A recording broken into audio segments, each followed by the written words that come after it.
Opa, estamos aqui mais um dia sob o olhar constante do vigia. Eu não lembro se era isso, eu acho que era isso. Não, eu acho que não era isso. Enfim, era alguma coisa parecida com isso. Sou pôster. Perdão. É isso, pessoal. Sejam muito bem-vindos à live. Ou quem estiver vendo isso depois no YouTube, sejam muito bem-vindos ao YouTube da live gravada. Eu não sei. Agora já me engambelei toda. É isso, sejam todos muito bem-vindos. Vamos ler mais HOMESTUCK hoje e... Nossa, hoje o dia está especial porque teremos o terceiro recap. Sabe que eu não lembro quantos recaps tem? Eu não sei se nos outros atos vai ter recap. Nós tivemos o recap... até uma certa parte lá, depois mais um pouco. E daí demorou um tempão e agora tá tendo o recap 3. E essa página aqui tá grande, então eu... acho que eu vou levar um tempo lendo ela. Eu não aguento que ele mostra como é que ele faz o GIF no Photoshop. Eu faço GIF assim no Photoshop de vez em nunca. É legal. É simples. Chimprinho. After Act 4, we begin Act 5, Act 1, otherwise known as Hive Band. Caso vocês não tenham notado, os atos principais de HOMESTUCK, eles têm nomes. No caso, o ato 5, ato 1, é chamado de Hive Band. E o ato 5, ato 2, que é o que a gente está agora, se chama He is Already Here. Vou continuar lendo. We were introduced to 12 trolls from a planet called Alternia, which resides in another universe. We followed these trolls as they played their own 12-player session of Sburb, or, to them, Scrub, to completion. A whole bunch of stuff happened along the way. In completing the game, they created a universe, our universe, home to Earth and our 4 heroes, John, Jade, Dave e Rose. But they were denied entry into the new universe due to an encounter with an indestructible demon. This demon was the 4 times prototyped Jack Noir from the kids' session, forced into the trolls' session due to a space-time rift the kids would later call the Scratch. The trolls fled to the Veil, discovered the existence of the kids, and began trolling them. Then, Act 5, Act 2 started. Olha, ele até que conseguiu resumir bem o ato 1 do ato 5. Eu só não sei o que o resto dessa página toda vai falar, porque tipo, vai ser só o ato 5, ato 2.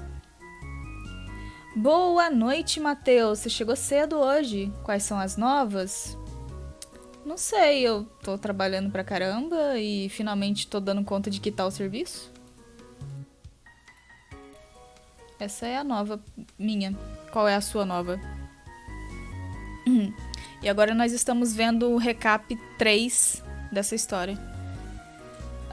Through a Trollian viewport, we see John moments before the Scratch is initiated, wearing his god-tier Hair of Breath suit in the land of heat and clockwork, também conhecido como Lowhack, about to put in motion a plan he, the other kids, and the trolls all helped orchestrate to cause the Scratch. This is the first conversation Karkat ever has with John, and the last John has with Karkat, pre-Scratch. Karkat proceeds to throw John backwards through his timeline. John knows increasingly little while Karkat gradually begins to understand more. É tipo a River Song com o Doctor. Eles se desencontraram. Fala, Vitor. Eu acho que você tem razão. Olha, estágio. Maneiro. Boa sorte pra você, Matheus. Vai dar bom. Você tá animado pro estágio? Boa noite, Vimones. Como vai você, VIP? Tiro bom. Events from Karkat's perspective. Ah, entendi por que esse recap tá grande. Ele vai contar os eventos da perspectiva do Karkat, tipo na ordem do Karkat. Ah, eu tô bem. Muito obrigado pelo abraço e por perguntar. Acabei de comer uma janta. Ah, eu vim pra cá. 10:25. Before some critical moment, Jack arrives and destroys the gateway to the new universe. Aradia transports all the trolls to the Vale to hide. Her army of doomed duplicates takes on Jack. They are all destroyed. The trolls find a computer lab in the Vale and stay there for most of the time remaining before the critical moment to occur at midnight. Midnight ou 0000, né? Nervosismo de iniciante. Ah, eu sei bem como é. Mas vai passar e vai dar tudo certo. Boto fé. 6:12. Before critical moment. Jack destroys Prospect. Shortly before this, Kanaya chainsawed off Tavros's legs to replace them with robotic legs supplied by Equius. At the sight of this, Karkat faints, and for the first time, his dream self wakes up on Prospect. He is awake for only a moment before he sees Jack, and finally recognizes him as Jack Noir, rather than the heretofore unidentified demon. Jack then kills him and all the other Prospect dreamers in the process of destroying the planet. Karkat remains asleep for an hour until 5:12:30 before critical moment.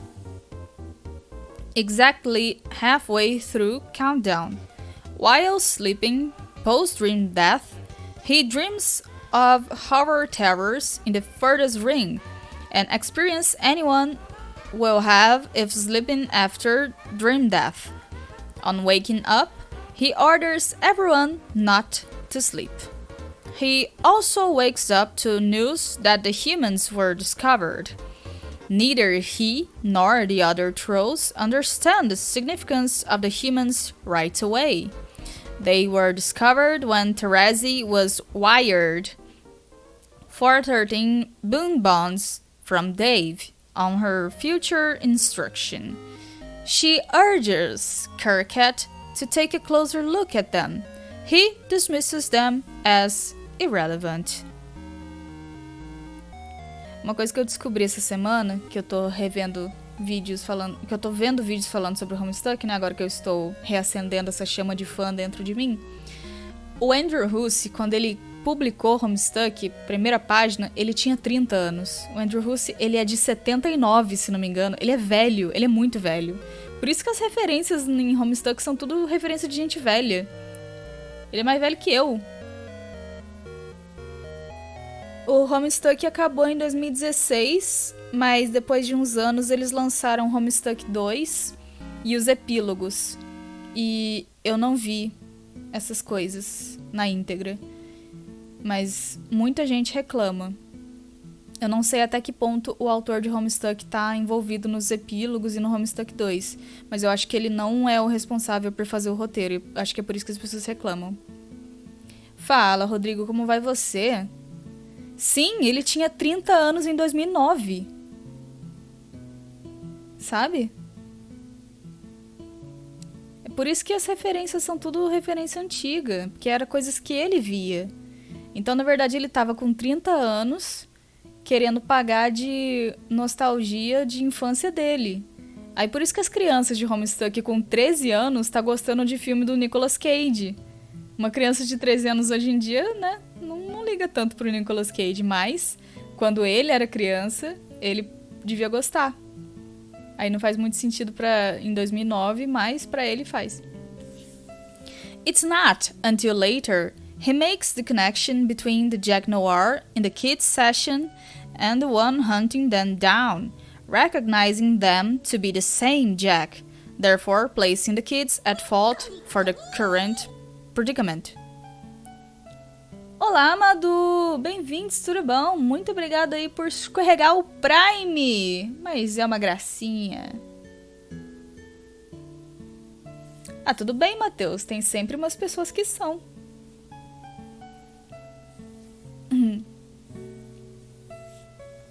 Mas eu não vou dizer que essas pessoas são normais. Aqueles do zoando. Snorlax Deb. Obrigada. Muito obrigada pelo apoio. He then conceives of the plan to throw the humans as a futile form of payback and urges his team to follow suit with a compelling speech. He isolates John as the primary target of his hatred after watching him grow up. He is sure John is fated to be his Kissmasses, a romantic partner specific to troll culture, centered around rivalry and loathing. In his first conversation with John in the hair suit on Lowhack, he professes these feelings clumsily.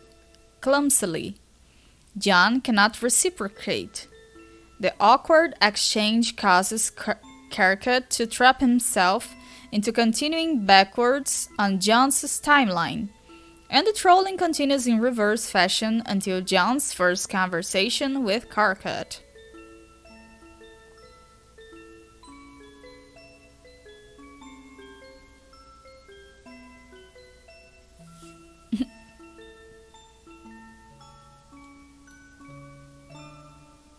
By then, Karkat has explained many things to John along his journey. Things about the game, about his role as an ectobiologist, and about their shared chief adversary, Jack Noir. In John's first conversation with Karkat, Karkat needs to get in touch with Jade. It's at this point on Karkat's timeline he has finally understood enough that he knows he must begin making plans with the kids for their mutual benefit.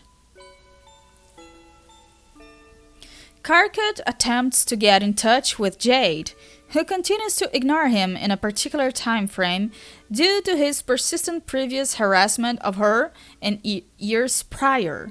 He leaves a message to her months in the past, telling her she needs to get in touch with him when her robot explodes.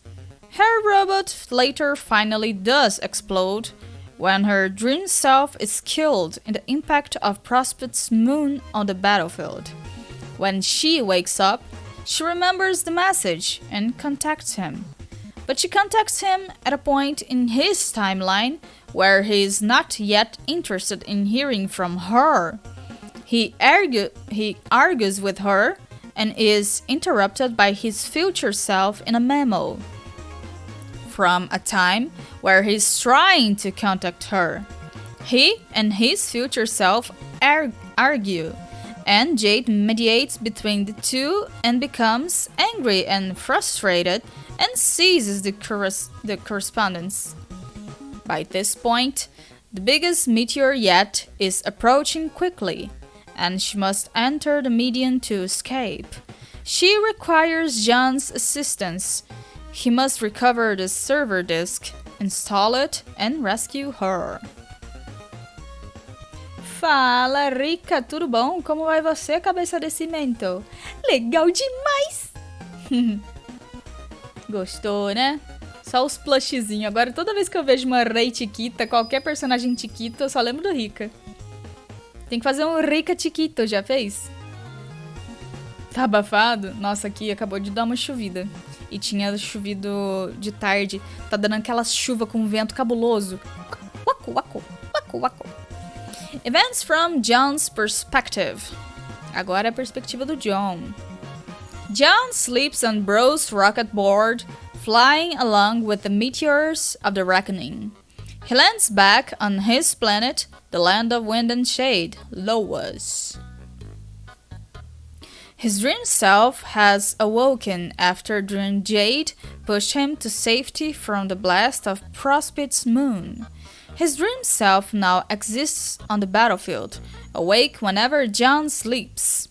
He wanders the battlefield with his robot bunny, who he would later name Liv Tyler.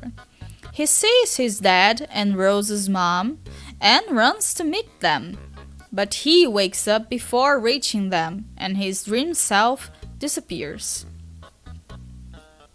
The ring he was carrying falls into a ravine below, later to be recovered by wayward vagabond before his exile to post-apocalypse Earth.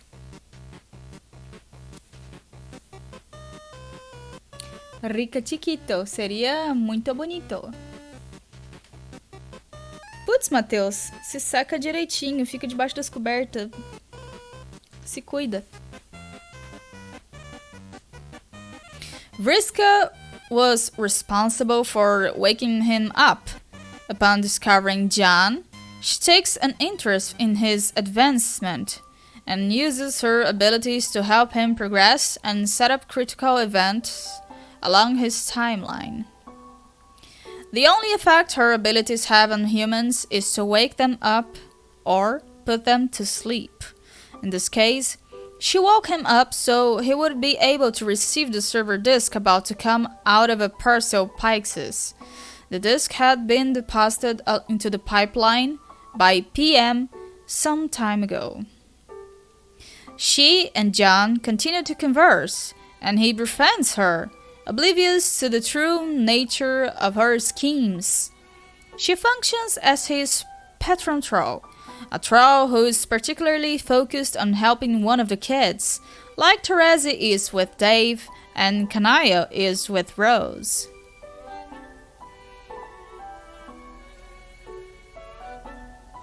John returns to his house and installs the server, but not before touching base with Rose, who is committed to cracking open the secrets of the game through dark magic, and Dave, who is from the future, having time traveled extensively over the course of 24 hours reckoning period. John also encounters Nana, who gives him a pendant granting him the ability to summon her. She conjures a ghost bed for him and cooks for him with a ghost oven. He floats on his bed high above Loas while he connects to Jade.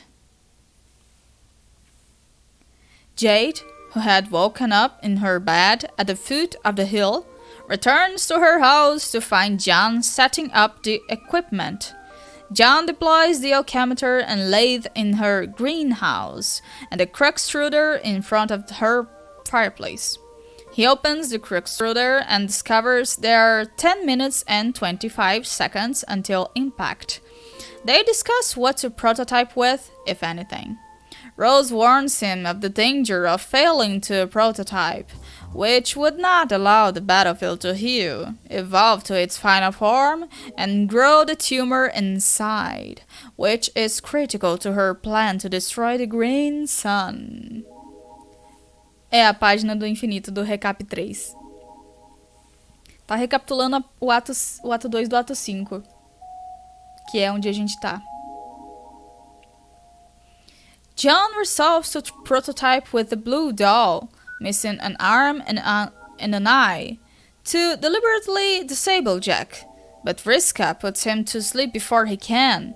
Backwell then prototypes himself to destroy the meteor and save Jade. Pior que vocês estão falando desse trailer aí, eu não vi não. Depois eu vou ver, de curiosidade mesmo. Não tô muito afim de ver filme de super-herói mais não. As he sleeps, John's ghost bed crashes into an oil ocean below. He loses his computer with the server disk in it and Nana's pendant. He hops to a small island. He notices the ocean is on fire over the horizon, and the fire is approaching. He talks to Rose, who informs him Jade entered while he slept and is safe. She tells him about a quest he'll need to go on later to recover the tumor from the battlefield and bring it to her. He then talks to Karkat, who is speaking to him for only the second time from Karkat's perspective. Karkat explains exactly what the kids did that made him decide to troll them. He blames Jade for prototyping Back, creating Back Noir, who is now terrorizing the troll session, while blaming John for allowing it to happen. Meanwhile, the fire is approaching his island and has turned green due to Back Noir's transformation, taking place during a duel with Bro and Dave Sprite elsewhere on Lowas. John is contacted by Vriska, who admits to putting him in this position to challenge him, to realize his potential as the heir of Breath. She also admits to deliberately playing a role in the creation of Back Noir, wanting to be involved in his rise, just as she also plans to be the one to kill him. She explains that regardless of her actions leading to his rise, his existence in the troll session is immutable. Due to the nature of paradox space, that outcome could not be changed with different actions. The only consequence of different actions would be an offshoot timeline, in which all participants would be doomed.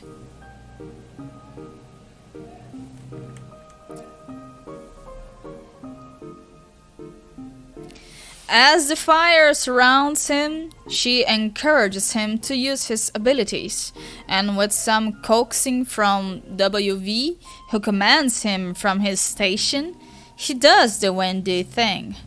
The breeze surrounds Lois and puts out the fire completely, and blows John to a larger landmass just outside the village. The breeze also cleans the clouds from the sky, but they return shortly, as the spell over the planet must be broken by other means. By unlocking this ability, he reaches the top of the ATO ladder and becomes the hair transparent. Vriska then informs him the only thing left to do is reach the God tier, which is done by sleeping on his quest bed, which is nearby. She tells him to ask the locals about it. He does, and finds the quest bed beyond the village. He sits in the bed, but isn't tired. Vriska gives him the choice of whether he would like her to put him to sleep. He agrees.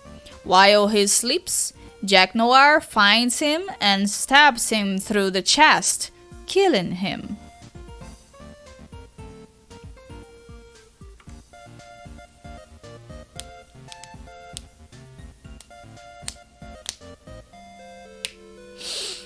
WV watches his death on the monitor and commands him to rise up. WV sees nothing except fireflies gather around John's body, while the quest bed glows. After the spectacle, there is no change. John's body remains motionless, and the monitor shuts off. WV believes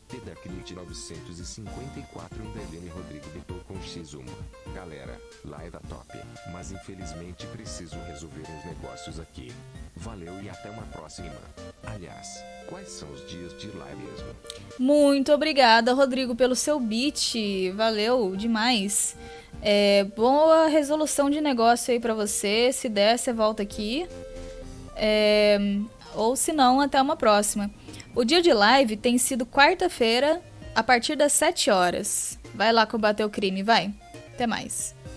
Obrigada, abração no coração.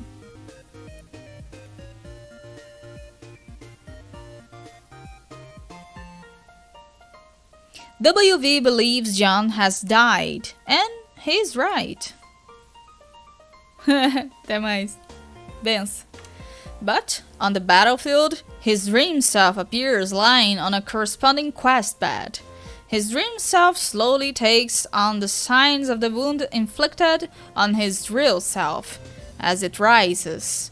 His dream self then takes over as his real self, with all wounds healed, as the fully realized heir of breath.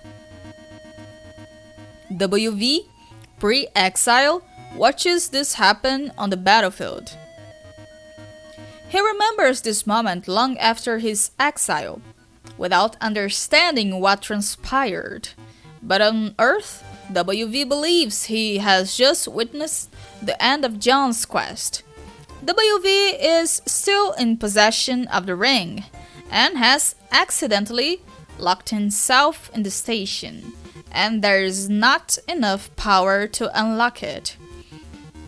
The only source of power is a lump of uranium, which he ate hours ago. So he waits. John now wanders the battlefield, poised to complete the objective he was given by Rose. Fala, Luma, tudo bom? Como vai você? Estamos aqui lendo o recap 3 de Homestuck. Ah, tranquilo. Mesmo que se você tomar, você não vai entender nada, você sabe, né? Ainda mais porque a história é toda contada fora de ordem. Obrigada. Abraço. Events from Rose's perspective. Rose uses her dark magic to search for ways to subvert the usual course of the game and overcome the futility of the situation. With assistance from her patron troll Kanaya, counsel from the gods of the Fortis Ring, and information provided by Doc Scratch. Ela não deveria confiar no Doc Scratch, mas é uma tola. Tudo bem, eu ainda amo ela.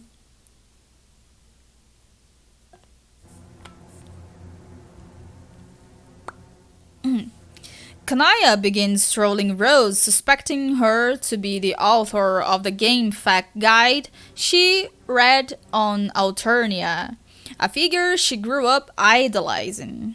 But she becomes disappointed with her due to a series of miscues resulting from her sporadic, non-linear trolling.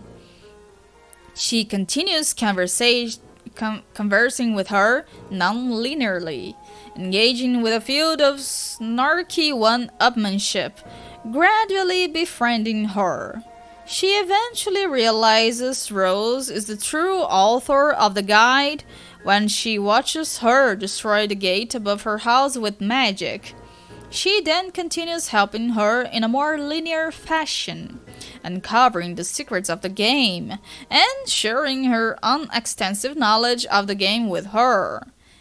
Ultimately, as Kanaya begins to understand the true nature of Rose's plan, she becomes afraid Rose is dangerous. She is especially unnerved by the fact that soon, on Rose's timeline, her viewport goes dark, and she can no longer be monitored. But she acknowledges she can do nothing to stop her. So she trains Eridan to become a powerful white wizard of hope to challenge her, as a joke.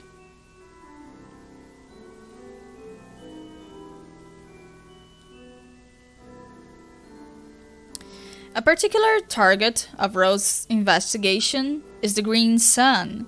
She rips apart underground ruins to retrieve information on it and is further informed by Doc Scratch on the subject. The Green Sun is a huge star nearly twice the mass of the universe. It resides somewhere in the Fortis Ring and serves as the power source to all First Guardians. Beck was Earth's first Guardian, and when he became prototyped, Jack inherited all his powers, which are supplied by the Green Sun. Doc Scratch is the first Guardian of Alternia. Não dói os olhos? Até que não. Posso tentar aumentar pra ver se não dói os seus.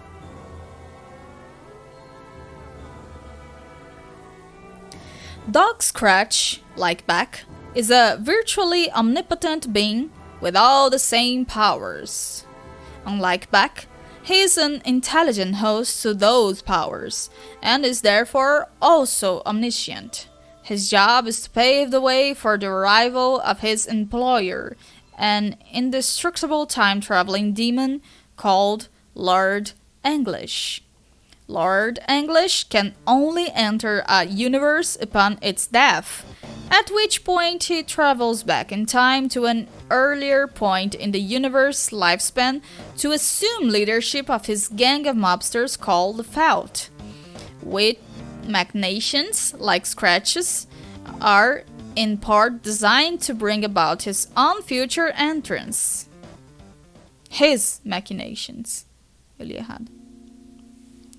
Before the trolls began their session, Scratch took measures to both pave the way for English to arrive, as well as contribute to his own creation. First guardians have circuitous, self-fulfilling origins, much like the players of Sporb. Beck was created in a lab through ectobiology by merging the ghost slime image of Grandpa's dog, Harley, with Rose's meow code. Scratch had a similar but yet unknown origin. Scratch manipulated several members of the Trolls party into playing Sporb, or Scrub, in the first place. Notably, he manipulated Vriska into killing Aradia, who, as a ghost, became the primary orchestrator of the session. He was also used as something of a pawn himself by Terezi in exacting revenge against Vriska, causing her to lose an eye and an arm. This was another key moment in a critical cycle of revenge, leading to Terezi's blindness and awakening, Vriska's eventual death by Aradia's retaliation, and then Vriska's resurrection to the god tier as the Thief of Light. Eu vi Velma, episódio 9 e 10 essa semana, e, assim, não tenho certeza, mas eu acho que acabou a primeira temporada. Cara, foda-se a opinião de todo mundo. Eu gostei de Velma. Eu gostei mesmo, e é isso aí.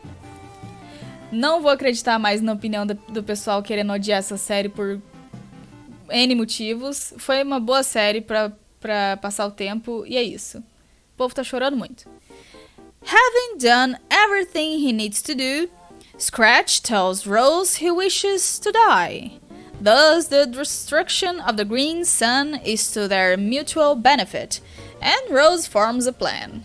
While she gave the short version of the plan to John, telling him he'd need to recover the tumor, she tells the full plan to Dave. The tumor at the center of the battlefield is in fact a very powerful bomb, capable of destroying the green sun. She will go to sleep, and John will bring it to her dream self. Meanwhile, Dave is to go to sleep and listen to the gods, who will tell him how to find the sun. He will make a map, and Rose will pilot a course there and destroy the green sun in a suicide mission. Ideally, this will negate all of Jack's powers, reducing him to a mortal status again. Bate leite, caralho, esse é antigo. Events from Dave's perspective. After entering the gate above his apartment, Dave begins exploring Lohak under the guidance of his patron troll, Terezi. Her fascination with him was prompted by the money wire from his future self, which alerted her to the existence of the humans in the first place. Matheus, sabe o que aconteceu? As pessoas começaram a reclamar sem ver a série toda, porque ela estava sendo lançada de pouquinho em pouquinho. Então, coisas que acontecem lá no final estavam sendo fonte de reclamação no começo. Então, o pessoal viu o episódio 1 e não gostou, sendo que a reclamação dele foi respondida no episódio 10. Aí é difícil mesmo. Difícil é você agradar, sendo que você não soltou todos os episódios.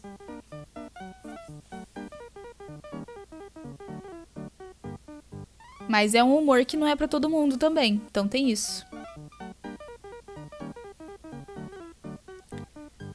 She watched him grow up with his bro and made some observations about humanity through his upbringing. She then committed to helping him, in part due to her rivalry with Vriska, who sought to make sure the human she favored, John, would outpace Dave. Over the course of the adventures she coordinates for him, Dave experiences about 3 days chronologically due to looping through time, and fulfilling the requirements of various time loops. The key objective is to make enough money for him to be able to wire it to her in the first place, completing the time loop that started it all. The sum of money vastly exceeds what is typically gathered in a session, and it must be accumulated by manipulating the low-hack stock exchange using time travel. What's in Scooby-Doo? I'm calling ever you. O último Scooby-Doo que eu realmente assisti bastante episódio foi esse. Along the way, Dave and Terezi befriend each other, trading comics and perpetrating financial capers. In the early going, Terezi leads him into a pot of soup prepared by his crocodile consorts for no particular reason other than it needed to happen on his timeline. Doubtful of the need for her help, he nearly quit, but received assurance from his future self and continued exploring. He goes underground and discovers gold ruins before entering. He is interrupted by Carcat, who uses a memo to warn both him and John about their involvement with Terezi and Vriska, telling them the Scourge sisters are partaking in a dangerous game of rivalry-fueled flirtation, which has gotten both him and John killed at least once each.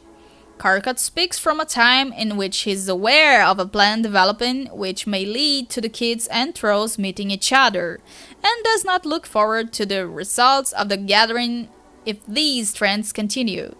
John and Dave disregard his advice. Dave proceeds into the ruins and finds a legendary sword, Kelfitl, lodged in a block of gold.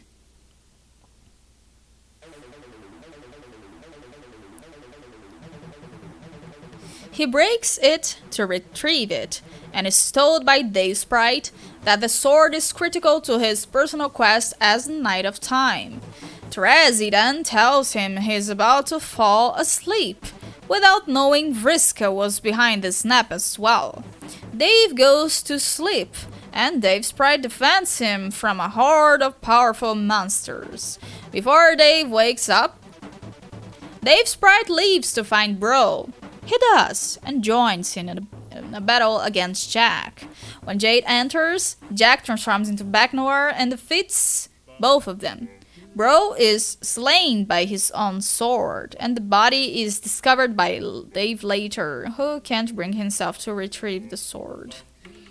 Fala, Duque, tudo bem? Meu chat até brilhou aqui, meu Deus, tem uma pessoa brilhante aqui com nós.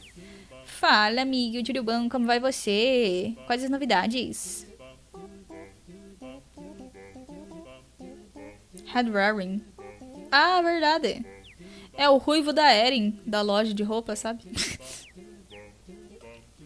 While sleeping in the ruins, Dave's dream self wakes up again on Durce's moon. Following Rose's advice, he looks into the sky and takes off his shades. He gets his first glimpse of the gods. He then wakes up from hearing a gunshot fired by Jade as she battles an imp and quickly teleports away. The first of 3 times he sees her in this manner. He sees her again in the Lohaxe, and again while visiting Jade's planet. Bracinho de frio pra você? Tá calor demais? Ai, obrigada. Aqui tá chovendo, então não tá tão quente, eu acho.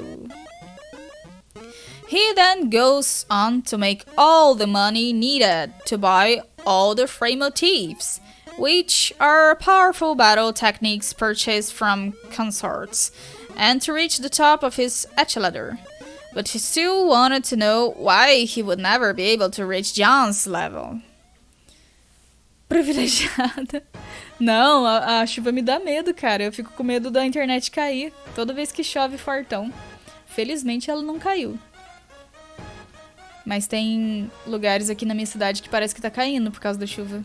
Aí é ruim. Preciso da internet pra trabalhar. E pra fazer live. Obrigado pelo pati-pati. To satisfy his curiosity, Terezi gives him a choice somewhere in the middle of his timeline. A choice to be decided by a coin flip. He could assign the outcome of the flip to mean he would either be shunned now or later. The outcome of the flip, which Terezi did not even look at, was a constant. 2 realities are created by his 2 possible decisions. The decision to be shown now creates a doomed reality, wherein Dave becomes doomed. The decision to wait... Opa! Obrigado pelo abraço! Hihihihi. The decision to... What? To wait simply continues the alpha reality, and Dave remains the alpha Dave. Tem abraço sim. Doom Dave follows Terezi's instructions given to him before the flip. He is to go back in time, live in his Doom timeline, and sleep on his quest bed. And if he has what it takes to reach his god tier, he will. Alpha Dave, after waiting some time, was instructed to go to the bed to find Sleeping Dave and kill him, thus allowing him to face the true gravity of the decision.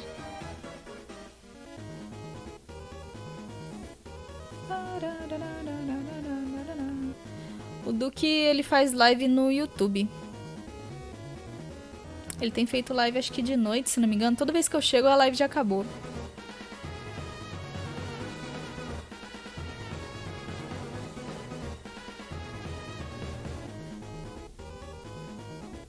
Dave doesn't go through with it and decides to end his collaboration with Terezi for the time being. Later, Doom Dave wakes up, gets out of bed, and is immediately killed by Jack. 3:14 before the critical moment, Terezi watches and is upset by her involvement in his death. She runs off deeper into the lab. Pois é, toda vez que eu entro... Na verdade, eu entro no YouTube um pouquinho antes de eu dormir. Aí quando vê o Duque fez uma live, eu tipo, nossa... O poder de... Ah, na Twitch?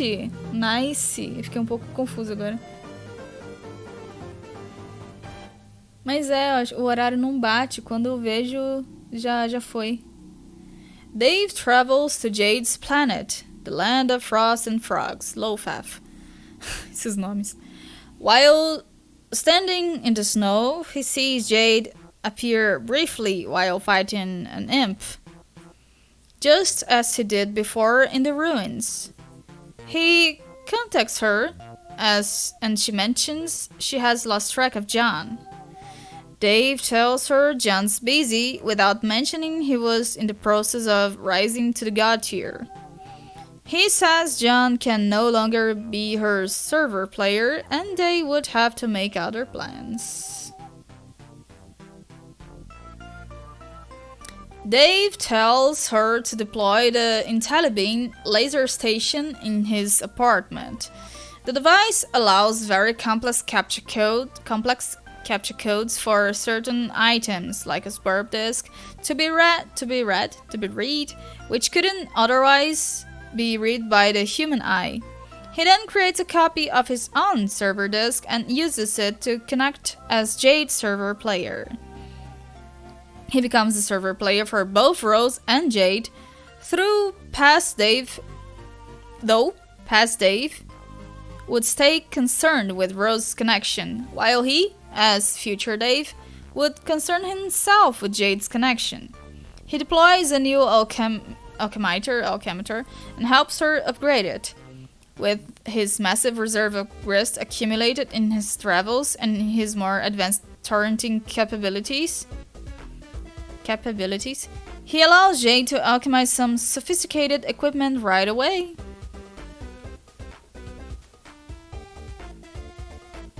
A bit later, she contacts him again after learning of his dead bro and dead doomed self. He assured her that Dave was just a doomed copy and he would be fine. She decides Jack needs to be stopped and they should come up with a better plan than Rose's suicide mission to stop him. He suggests the idea is futile, but lets her know she'd come to her own decision regardless, and he'd be available to talk later if needed. Events from Jade's perspective. When Jade's dream self is killed, her robot explodes, destroying her room, causing her to fall. Beck transports her bed to break her fall. She falls asleep. No dream that she has a dream in a bubble, blown by a god in the furthest ring, and meets Feferi there. Feferi, a Durst dreamer, went to sleep to convince the gods to establish dream bubbles where they can meet while asleep, as long as their dream selves are dead. While she is asleep, 4:13 before the critical moment, Jack destroys the troll's Durst, killing her and all the Durst dreamers. She, along with all the other trolls and Jade, would then only dream in the furthest ring, where she met Jade and attempted to show her the gods were harmless. But Jade sees through the bubble and catches a glimpse of the gods.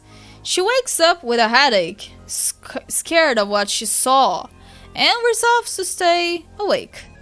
Feferi messages her and introduces herself as the one from the dream. It is the second time they have spoken. The first time was long ago from Jade's perspective. Jade realizes her robot has exploded, causing her to remember that was her cue to message Karkat. She does, and the aforementioned confusion takes place in the memo with past and future Karkat. Past Karkat berates her, while future Karkat defends her. She reprimands both of them for arguing with each other, who are the same person separated by only 3 hours. Dave enters the memo and mocks future Karkat for his flirtation with Jade after the lecture he gave to John and Dave on the subject. Jade ends the conversation and is in no particular hurry to get back to him about the important matter he wanted to discuss. Bebe uma aguinha.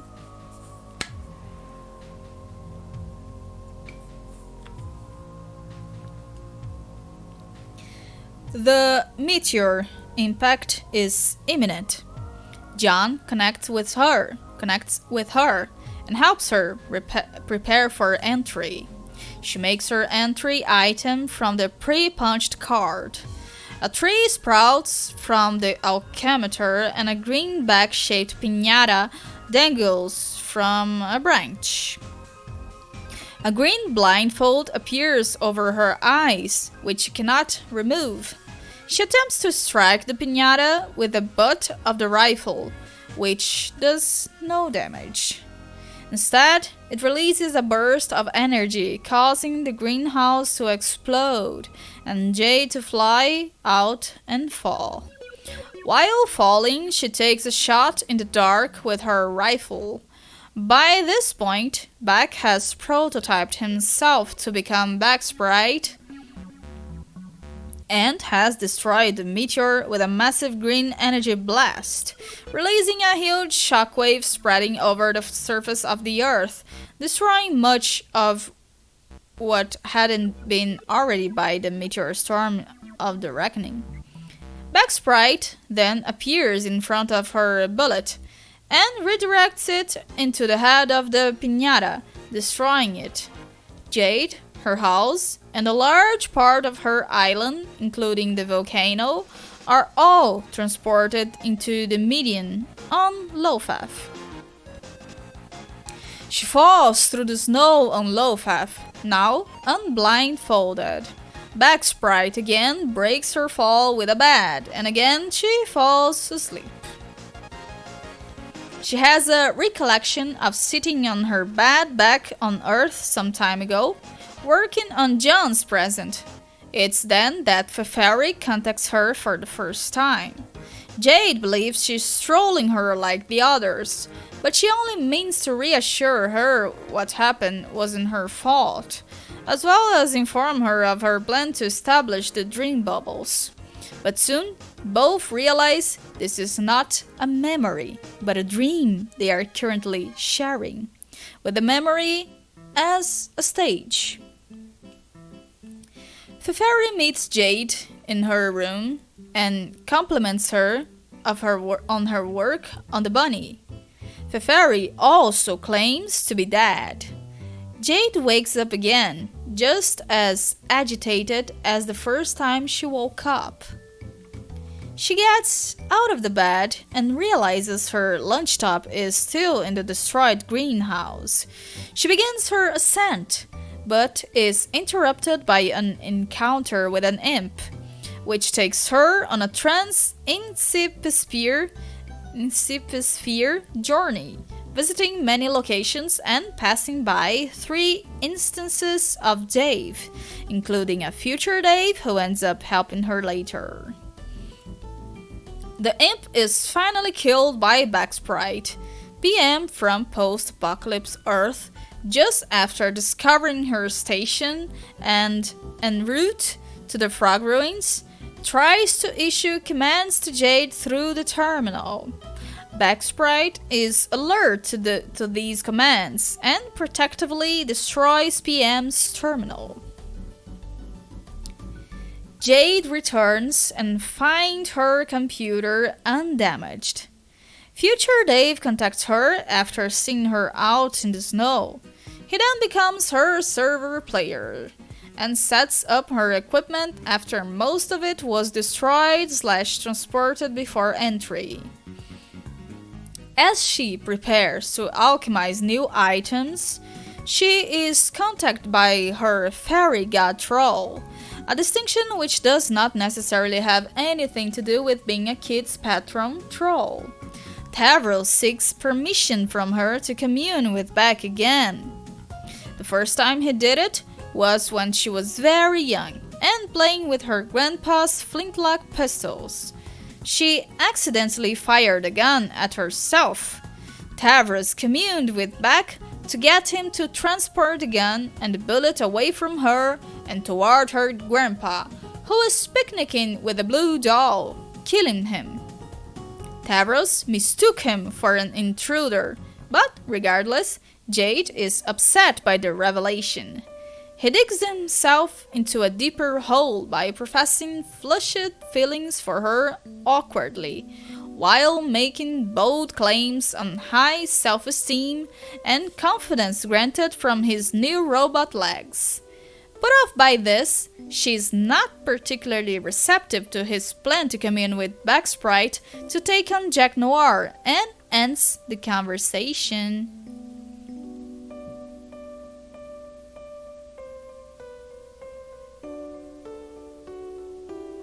Eu preciso tirar a notificação desse aplicativo aqui, senão vai ficar toda hora. Pronto.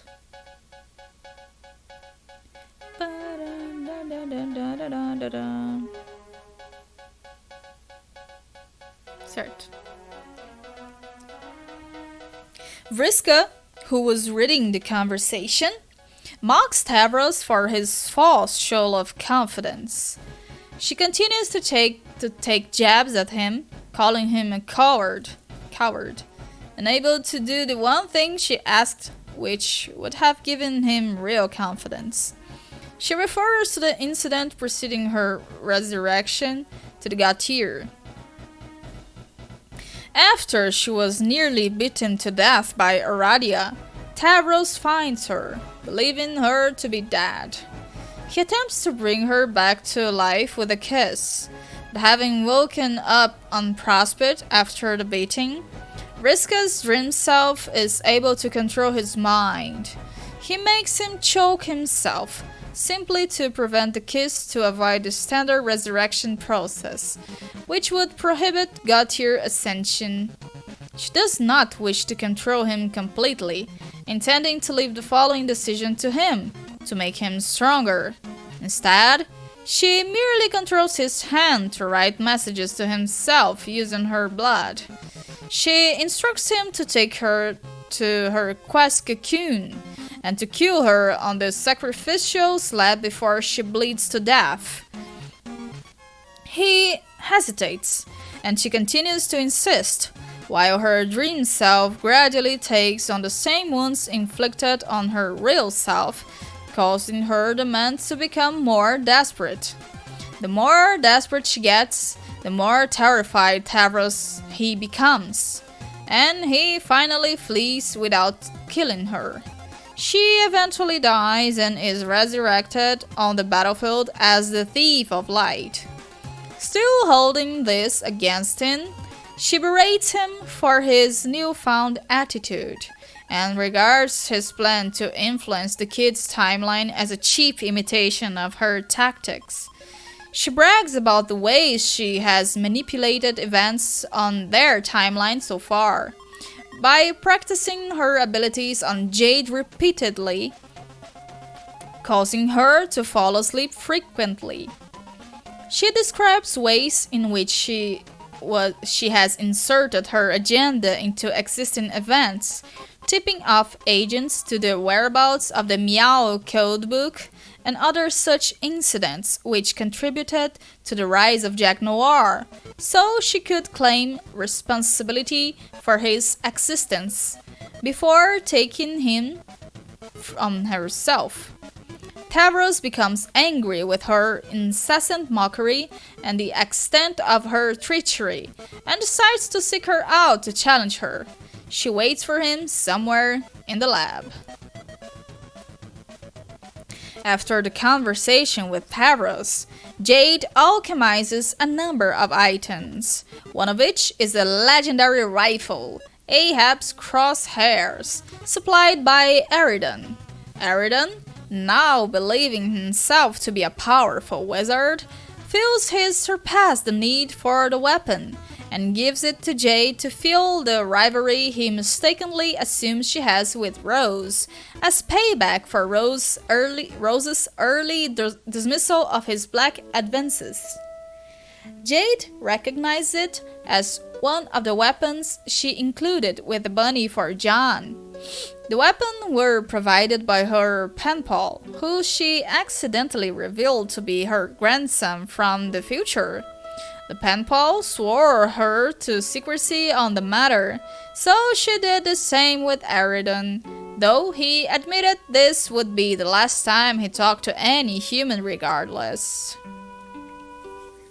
Realizing the new rifle would serve as a sort of heirloom to her grandson, she decided to discard it outside her house and allow it to reach her grandson eventually, however it may.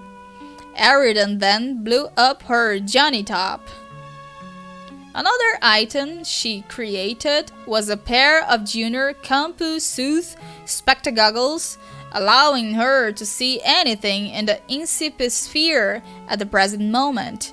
She saw John as the hair of breath on the battlefield, Rose on Lohak talking to Doc Scratch, and Dave Sprite's pendant covered in blood nearby Bro's dead body. And as laying Doom Dave, She contacts Dave to make sure he's alright.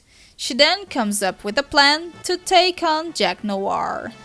She contacts Tavros again to talk about the plan he proposed, but he has left to take on Vriska. She has only one idea left. She goes up to her grandpa's lab, summons Backsprite, and tosses... What is happening? Não dá pra ler. Tem coisas na frente. Typical First Garden pyrotechnics. The lab plummets, crushing the column and greenhouse below. It bounces away from the house, rolling into a large snowball and settling near a green stump. Deixa eu ver se isso aqui é produto de mod. Deixa eu tirar o mod pra ver. Se bem que eu acho que eu vou ter que...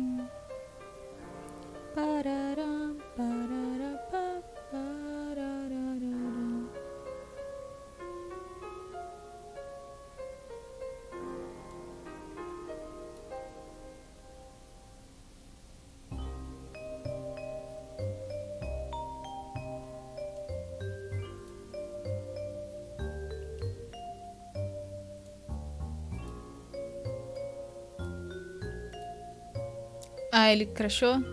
Ah, não, tá. Vou ter que voltar lá. Eita preula. Então o texto fica branco.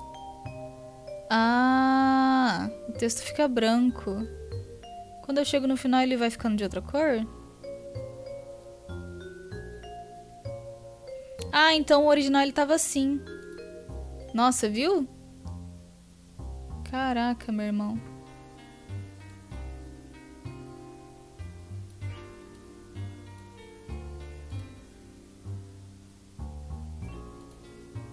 Era melhor assim mesmo.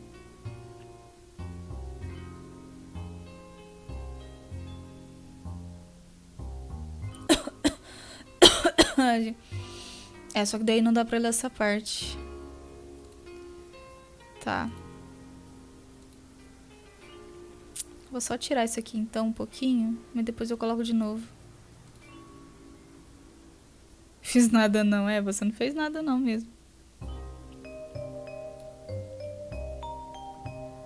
Eu tô terminando a página. She contacts Tavros again to talk about the plan he proposed, but he has left to take on Vriska.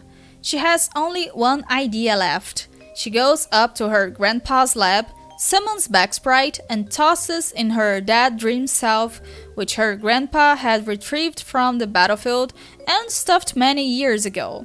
Backsprite becomes Jade Sprite, but the dream Jade is not pleased by her transformation. She freaks out and releases the typical First Garden pyrotechnics. The lab plummets, crushing the column and greenhouse below. It bounces away from the house, rolling into a large snowball, and settling near a green stump. The two Jades sit in a state of dismay amidst the rubble of the lab, in the glow of a damaged fourth wall. As the clock ticks down to a critical event, the most important character in Homestuck sits and watches this pandemonium ensue. And then, the second most important character in Homestuck positions a shitty drawing of himself in front of a typewriter and writes this recap. I think this typewriter is running out of ribbon ink. Thank God, that white ink is such a pain in the ass to read. Almost as much as these recaps are to write. Highlights all that white text crash my browser. Highlighting all that white text crash my browser. Eu não precisei ficar fazendo isso no texto inteiro porque eu usei mod, né? Enfim. Vou voltar a usar o mod agora. Tem que lembrar que ele pode dar chabu nas coisas.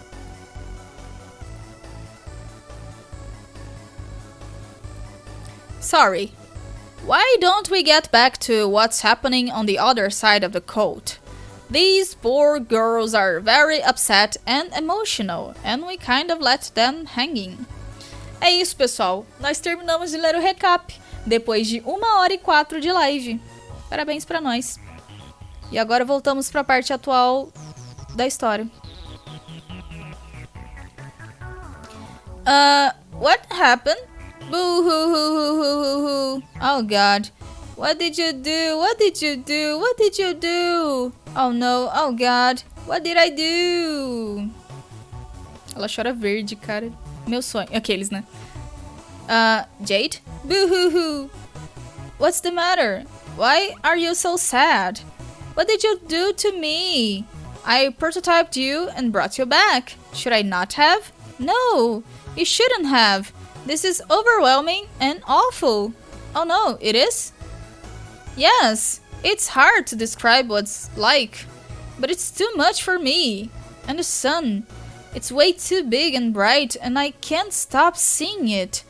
It won't just go away. Ah, that's terrible. I'm really sorry. I guess I did not think this through. Can't this be undone? I was happy where I was with my friends. I want to go back. I don't think that it can be undone. Boo hoo hoo hoo hoo. Woof. Ela latiu.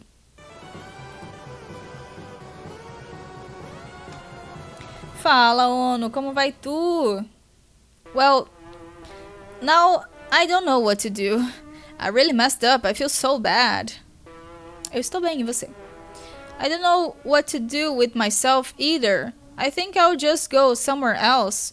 I want to be alone. Where would you go? I don't know. I think I can travel anywhere now. But all I'd like to do is go back. And I don't know if that's possible. I wonder if there's a way. But you can't. I mean, not just yet, please. Why? I know you are upset, Jade. But I did sort of bring you back for a reason. Why? Why would you do this? We need your help. Who? Well, all of us here. Me and Dave and Rose and John. John! Oh no, John. Boo hoo hoo hoo hoo. What is it now? John, poor John. I'd forgotten about him. What do you mean? How could you forget about John? How could you forget about John?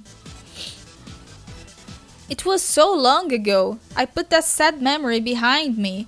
After we died, I looked all over for him but couldn't find him. And I was so lonely, but I finally got over it when I met my friends. And now, they're gone too. Ow, ho ho boo ho ho ho ho. Nossa, ela é muito emo. But John didn't die. I saved him. You saved him, don't you remember? You pushed him out of the way of Prospit's moon at the last minute and he's okay now. Oh my god, Prospit. Oh no, Jade, please don't. Boo hoo hoo hoo. Meu Deus, ela chora por tudo. Canceriana ao máximo, essa menina. Jesus, amado. Why are you doing this to me? Why are you making me remember? It was so beautiful and it was all destroyed before I even knew what was going on. And so many nice people were killed.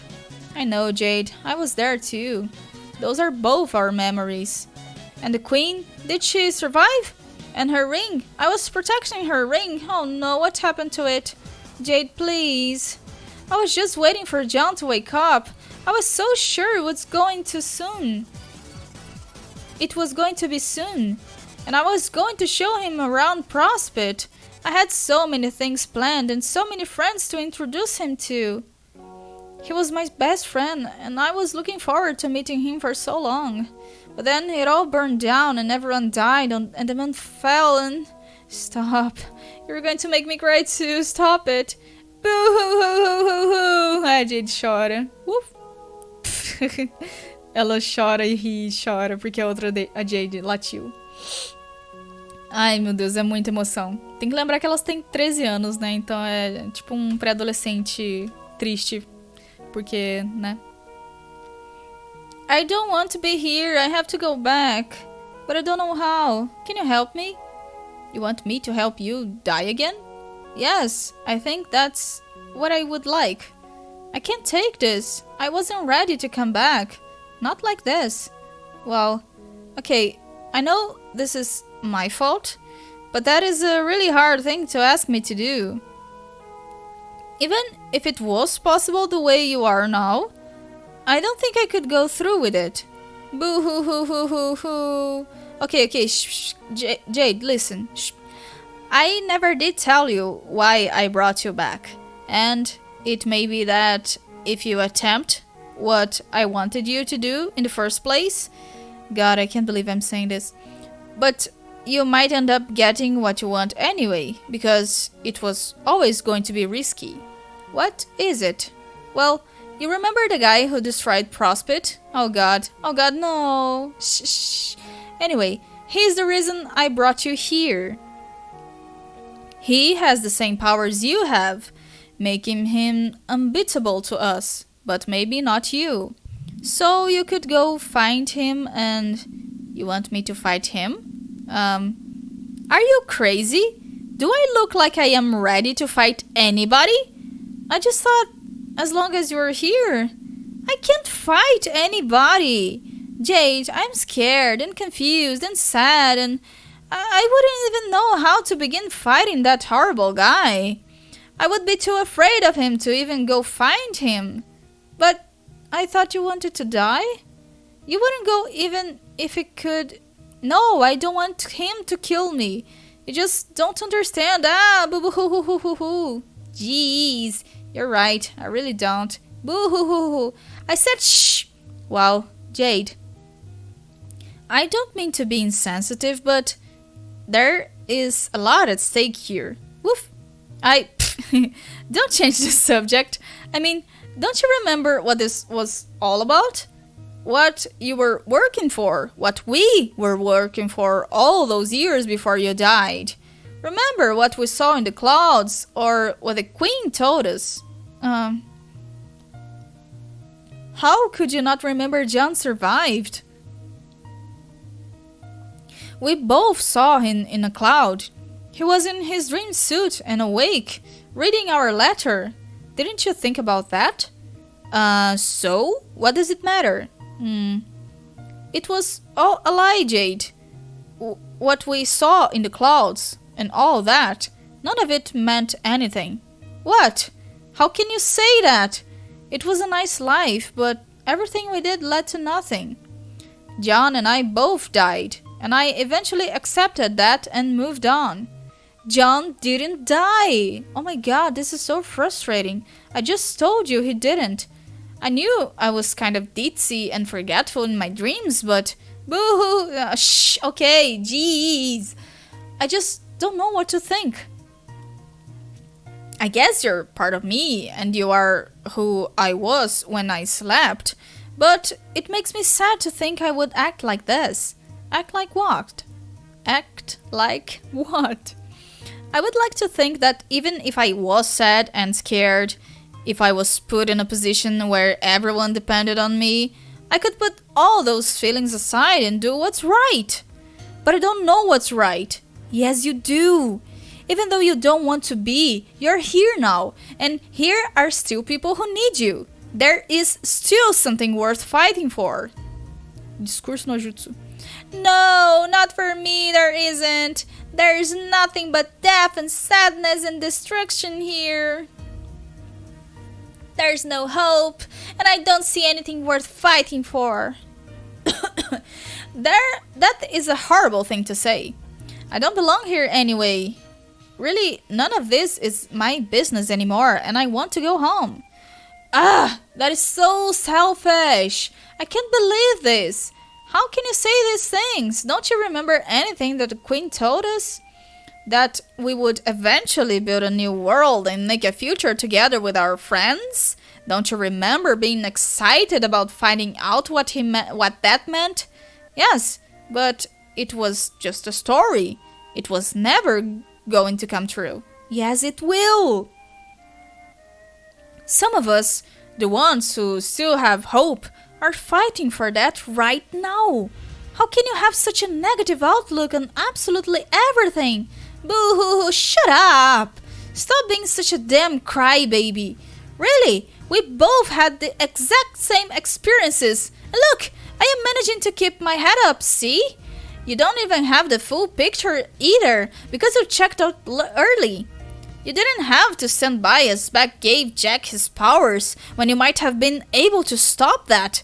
And you didn't have to watch as Jack became so strong he could appear anywhere and kill anyone you loved at any moment. You didn't have to see a Dave lying in his own blood. What? Dave? He died too? No, see, oh boo. Hey, no. You're not allowed to cry about that because you didn't see it. That's the whole point. You're just looking for any excuses you can to be sad and useless, and it's starting to piss me off. Começa a chorar. No. Começa a chorar. No. Bad. Ah, boo. No, for God's sake, will you shut up and pull yourself together? You're driving me crazy. É, Jade, falou tanto do Carcat xingando ele mesmo que agora você tá tendo a sua própria sessão de terapia aí, ó. Ó o Karma como é que age. What? I said pull yourself together, you blubbering goddamn pansy. Wow. Just shut up. Dry your crybaby eyes, stop being a coward, and go fight Jack Noir.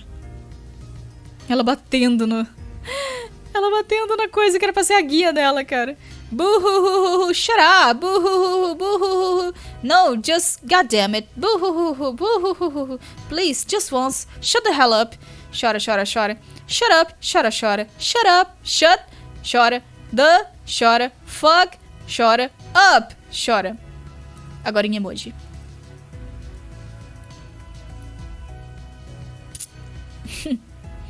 E isso, meus amigos, é falta de autoaceitação. Aqueles.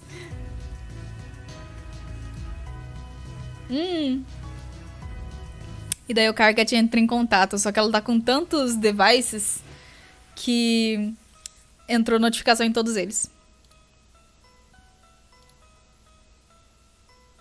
Cara, pra ela preferir falar com o Carcat do que falar com a outra Jade, é porque ela tá muito enjoada da outra Jade, porque ela não quer falar com o Carcat.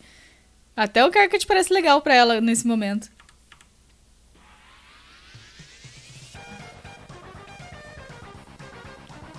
Attention, Harley. Please, stop whipping with and or beating the shit out of your self-prototype Lusus Sprite. Stop doing one of those things at least. Long enough to answer me, please. Pretty, polite, Earth, please. Who am I kidding? I'm wasting my time again. Carcat, whoa, fuck. You answered me. I don't believe it. Yes, I'm going crazy here. I never thought I'd say this, but I'm actually almost relieved to talk to you. É o que eu tô falando. What? You are? Or really anybody besides that lunatic. She's driving me nuts. Oh yeah? How so? Everything here appears to be proceeding rationally. What seems to be the problem? Are you joking? Look at this mess. Mess? Jade, now it sounds to me like you're the one who's joking. Your hive ball rolled down a beautiful winter hill, and you are spending some quality time with family. You're going to have to fill me in on the nature of the problem. Okay. I made the mistake of prototyping my dream self who has been dead for years, and she's completely crazy and there's no talking any sense into her. Yes. What? As in, interesting. As in, how very, very fucking interesting indeed.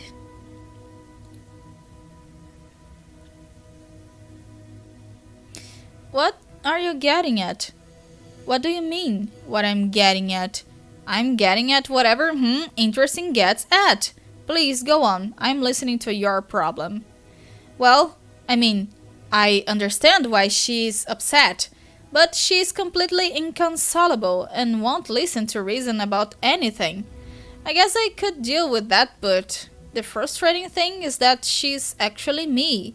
I really don't think I would act like that.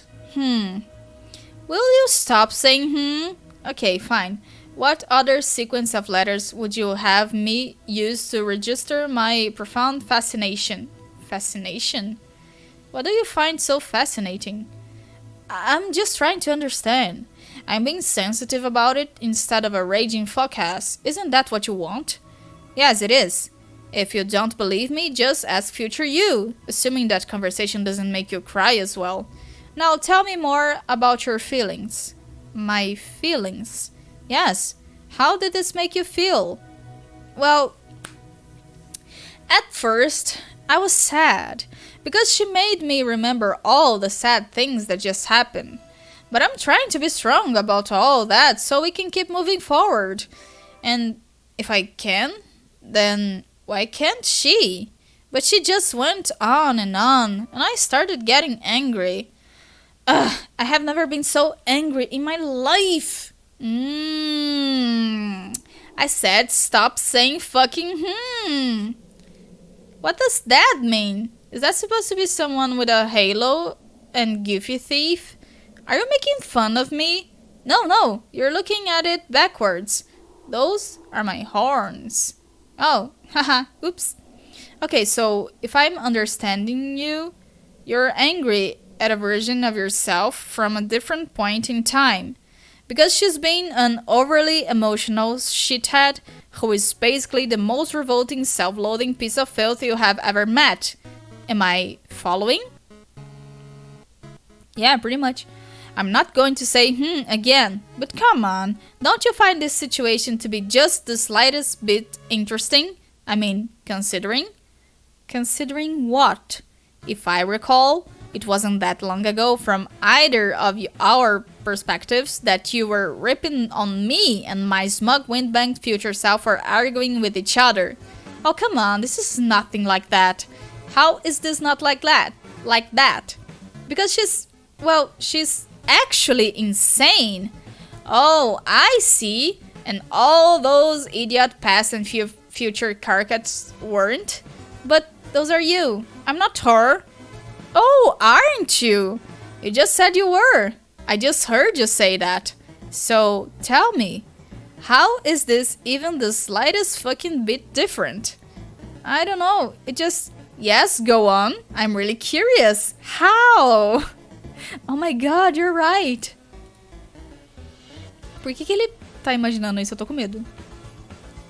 So then I guess I'm a hypocrite. Not really. It just means you're a sane, rational person, and there just might be hope for you yet. Wait, so me arguing with my dead dream self and smacking her around while screaming at her makes me sane? Yes, absolutely. It means all of your hideous flaws disgust you. You are right to be disgusted. It's more than most people can say for themselves.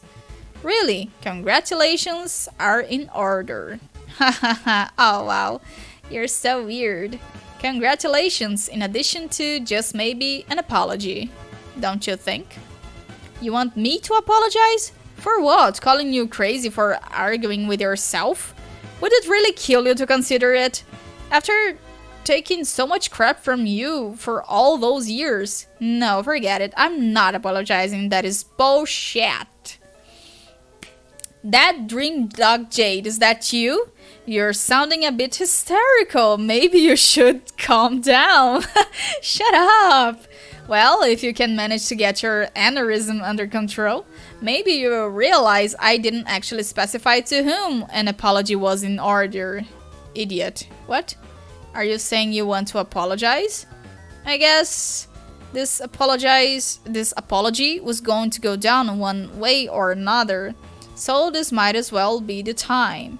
And let's face it, I was really being the worst kind of phlegm bubble blown out a noisy glistening ass, so I'm sorry.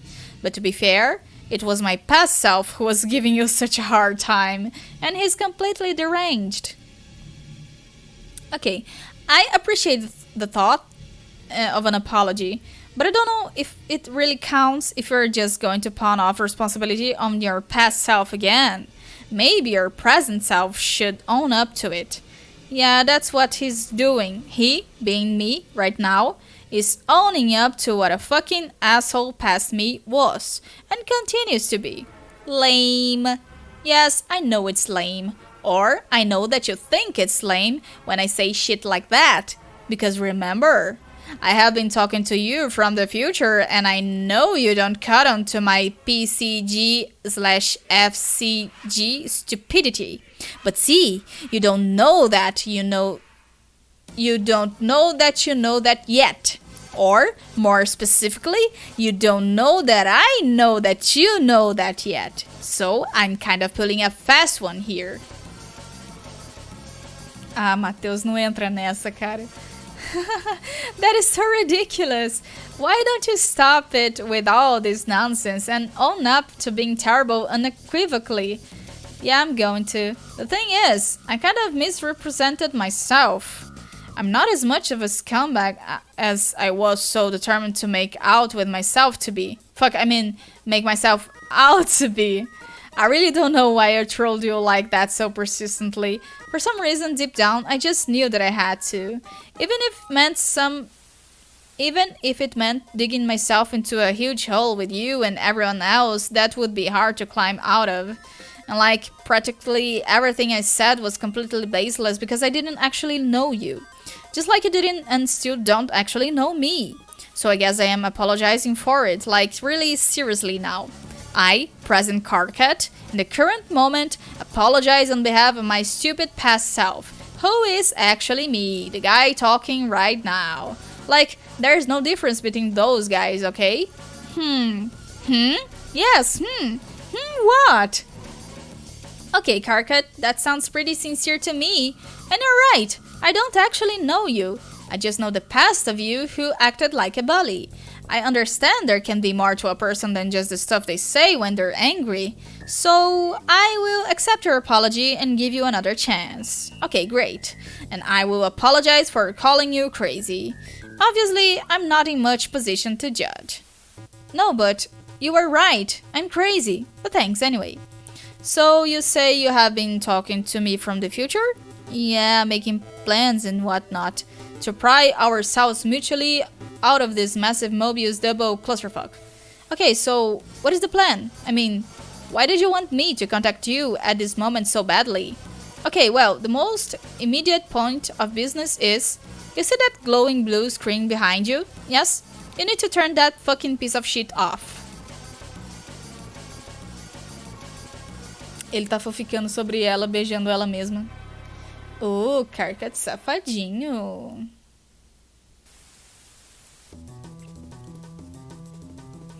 Okay, I can do that.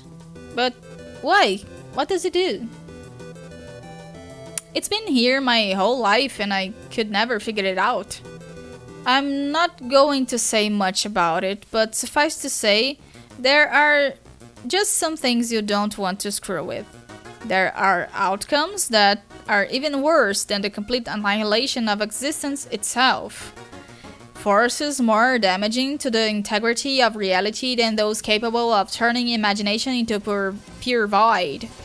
They are forces which, if handled recklessly, will nullify the basic ability of intelligent beings in all real and hypothetical planes of existence to give a shit. I don't think I'm following. You don't have to follow. All you need to do is turn the thing off, and then do the next thing I was told to tell you to do. You were told? By who? By you. Oh, future me? Yes. You could be telling yourself this right now, but we're sort of working on a strict no-memo policy, which is your idea, of course. Did I mention how you don't like it when we argue with our past/future selves? Yes, pretty sure I did. So, I'm going along with the policy as best as I can. I am being pleasant and agreeable, and I will gently lower a magnificent, coruscating column of hot fuck you down the protein chute of anyone who says otherwise. Okay. Well, it sounds like a pretty good policy to me. You don't say. So anyway, because of that, my role at the moment is to act as a sort of go-between for you and your future self, to help along the process of making these plans. While your future self is deliberately vague about some stuff, so as not to jinx the conception of the ideas in the first place, I guess. All while your current self is necessarily kind of dumb about everything. Hey! Sorry, okay, just kind of ignorant. Because stuff hasn't happened yet. You know what I mean. It's not all that straightforward for me either, but I'm used to this sort of idiocy by now. It's a lot better than the moronic reverse conversation with Egbert I trapped myself into.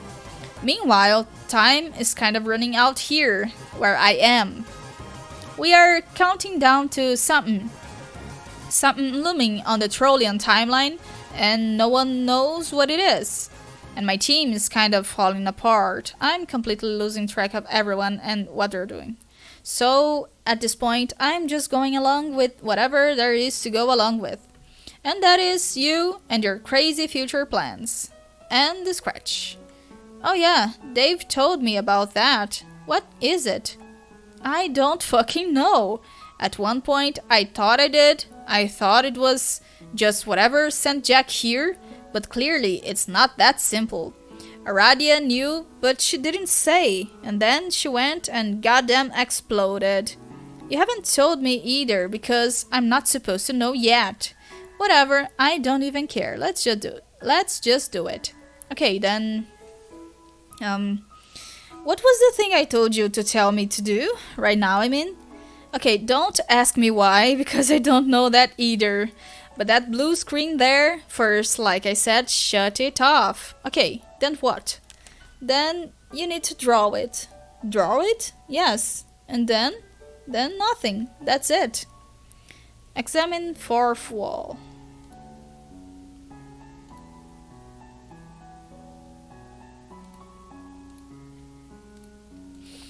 Peraí que eu tô descansando, pessoal.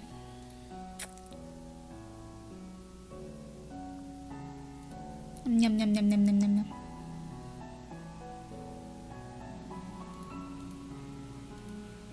Nham, nham, nham, nham, nham, nham, nham, nham. Nham, nham, nham, nham, nham, nham, nham, nham, nham.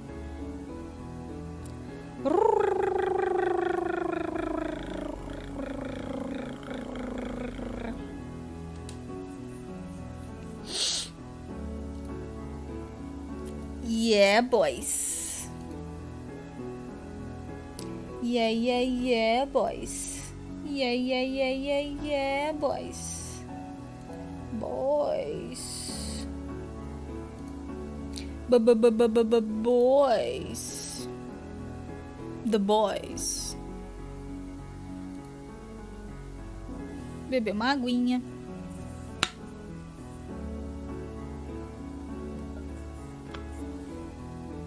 Respire, transpire, inspire, pire, pire, hi.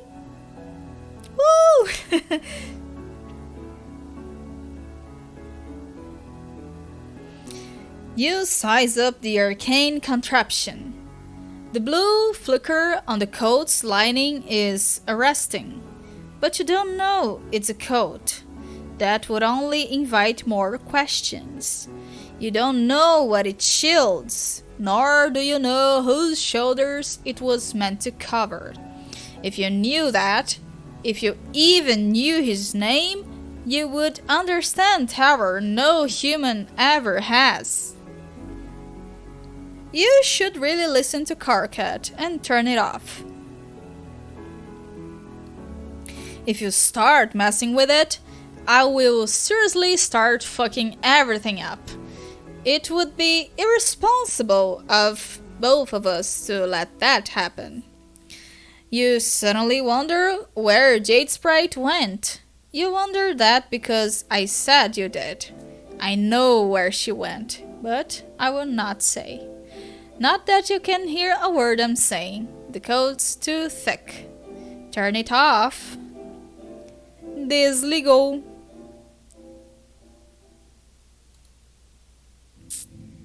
Desligou. Build a fort.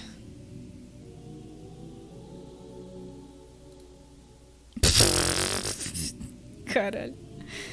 Ai, viu? Pior que eu tô lendo essa história aqui e acontece isso. Quer dizer, na verdade, eu tô no jailbreak, mas esse negócio de construir um forte acontece no Problem Sleuth, que é outra história do Andrew Hussey. Ele tem umas coisas que ele costuma fazer nas histórias dele, que ele faz em várias histórias dele. Padrões. In your attempt to find an exit, you have pried some paneling off the walls, but you are no closer to discovering a means of escape. So you have resolved to build a fort instead. You feel safe and sound in the cozy confines of your wobbly station panel walls. It should allow you to relax and pass the time, while you wait for the only source of energy you are aware of to present itself. Serenity, go get help. You have humored these antics long enough. It is time you slipped out the partially open door to seek help. Since your beloved master has clearly gone stark raving mad. Advise Prospician Monarch. A rainha branca aí, ó. Your new queen is eager for your counsel. She wishes to know the royal itinerary she inherits. The itinerary for now is simple. She must wait for her fourth and final subject to arrive. E o tempo tá correndo. A fifth exile, sleeping for centuries in the belly of the ruins, far beneath the desecrated idol once sharing its visage with the legendary speaker of the vast croak. Este é ele. Soon the Reed Keeper will awaken and serve his new queen. It is then that her work may begin. Esse é o Rei Branco, se eu não me engano. She would like clarification on the nature of the work, which you are happy to provide. You explain that it is very simple. As the new queen, she will be charged with bringing the slayer to justice and rebuilding her kingdom in a new land. Her Majesty again is overwhelmed. And again, you explain she will have help. She may choose to appoint a wastelandic vindicator as her kingdom's hero, a warrior selected and groomed to face the slayer with the weapon he protects. But first, there will be tidying up to do. Explosives will be needed. If she were to appoint a brave armaments regent for her kingdom, he could be of assistance. Once the regent's task is complete, the queen must use the key to set the destination for her royal entourage. And once all the pieces are in place... Eita preula, vai pôr bomba em tudo, é? The vessels must be destroyed. Blink for help furiously. You interrupt whatever nonsense these silly people are planning with an extremely urgent message. E agora eu vou saber ler esse código Morse porque eu estou usando um mod que traduz código Morse. Veja como a vida é bela com mods.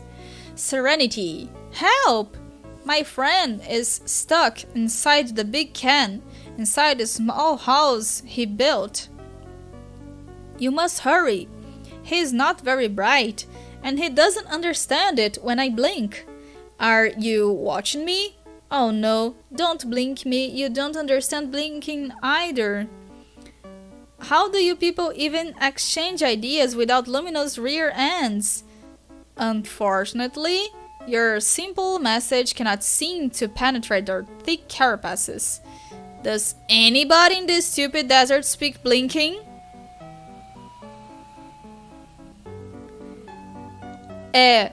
Ó, eu vou tirar o mod. E eu acho que não vai dar pra ler isso aqui, tão simples. Morse Translator. Ah lá, viu? Não coloca. Cara, o pessoal que pôs esse Morse Translator são heróis. Muito obrigado, pessoal do Morse Translator. Don't blink. Blink and you're dead. Aí, ó. Prepare to tidy up. You heard the new queen in town needs a powder monkey on the double. Cara, vocês não têm noção. Tem uns mods muito bons, né, pra ajudar, tipo esse. Mas tem um mod nesse software que é simplesmente pra rodar Doom. Esse fandom é muito louco, cara. É a Lucy Crazy esse fandom. Ah, vou pôr um mod aqui pra tirar palavrão, vou pôr um mod pra colocar código Morse traduzido. Aí eu vou fazer um mod pra jogar Doom. Ai, cara. As the kingdom's new regent, whatever that is, you spring into action. Now this is something you can handle. Anything to take your mind off that horrible pointy head that fell on the illegal statue. Until you have to rig that one with bombs too, that is. Tem que rodar Doom em tudo, na torradeira, na calculadora, na smart geladeira, sei lá. Dream.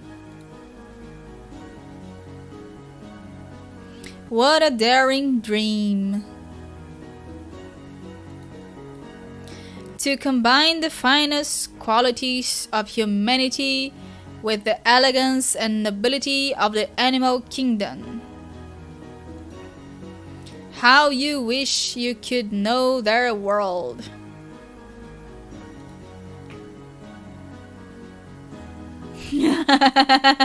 Sim, eu me sentiria num episódio de apenas um show, falar a verdade. To hear one night those muted paw pads traipse up your stairs. A low but friendly growl unsettles your slumber. And as the supper seeps from your eyes, they detect a sharp pair of ears cutting moonlight. A mysterious woven tongue invites. Wouldn't these ears suit you? Would not these proud lungs now assist you in the hunt? Ah, ele tá sonhando que ele pôs o anel, aí ele virou o bicho. Tipo um lobisomem da vida.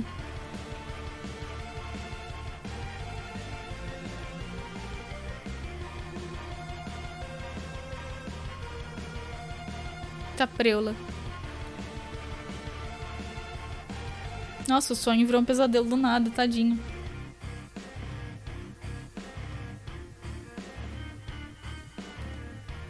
Red Miles. Puta que pariu. Nossa, pra que sonhar com isso, meu Deus, tadinho. A weird bug approaches. It must be your lucky day. Hey you! Just what do you think you're planning on doing with that ring? Avriska. Whatever it is, forget it. The Slayer is mine. Now wake up. I said, wake up. Ela tá sonhando pra poder sonhar no sonho dele. Meu Deus. Tá, agora vai ser um vídeo com som. Vamos ver então. Megalovania! É isso, rapaz, é isso. Só vamos, só vamos, só vamos. Bora lá, chegou.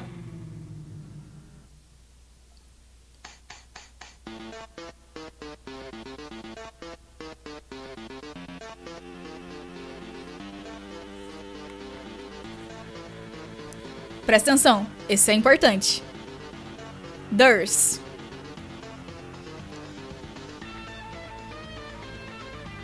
Oh my god! Isso aí tudo já tinha sido descrito, mas vocês não tinham visto acontecendo.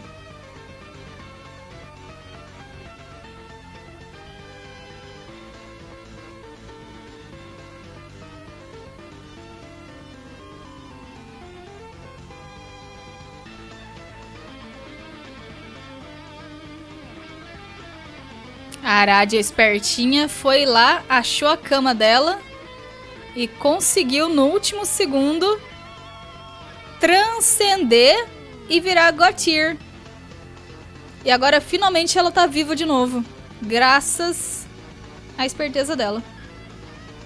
E ela é do aspecto do Dave, ela também é time.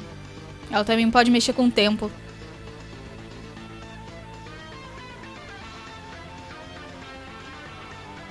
Finalmente teremos a Aradia viva. Desde que a história começou, ela tava morta.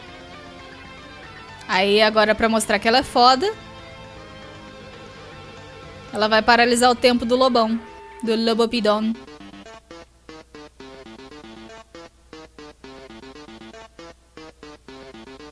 E agora, a Vrisquinha, marvadinha. O Tavros tá indo querendo matar ela, se vocês bem se lembram. E ela vai enfrentar ele. Será que ele vai conseguir matar ela?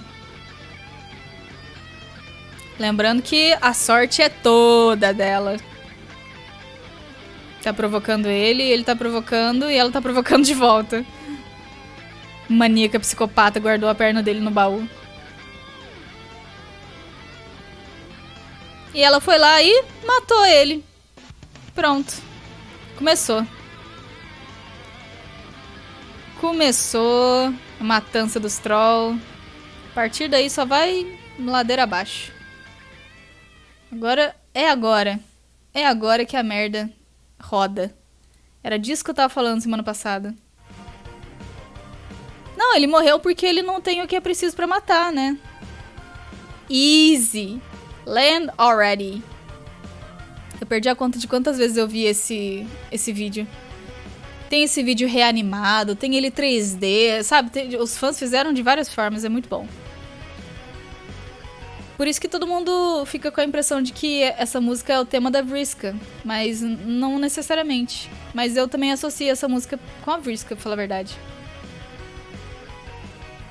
A morte dele foi sem pé nem cabeça. Ah, entendi! Não, essa foi boa. Eu demorei pra sacar, mas entendi agora. Ele vai cair do ladinho da Therese. Coitado.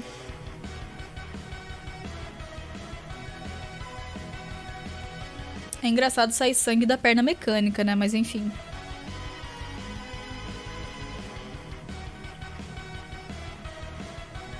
You have already viewed this moment 100 times. It is no less confounding on your 101st.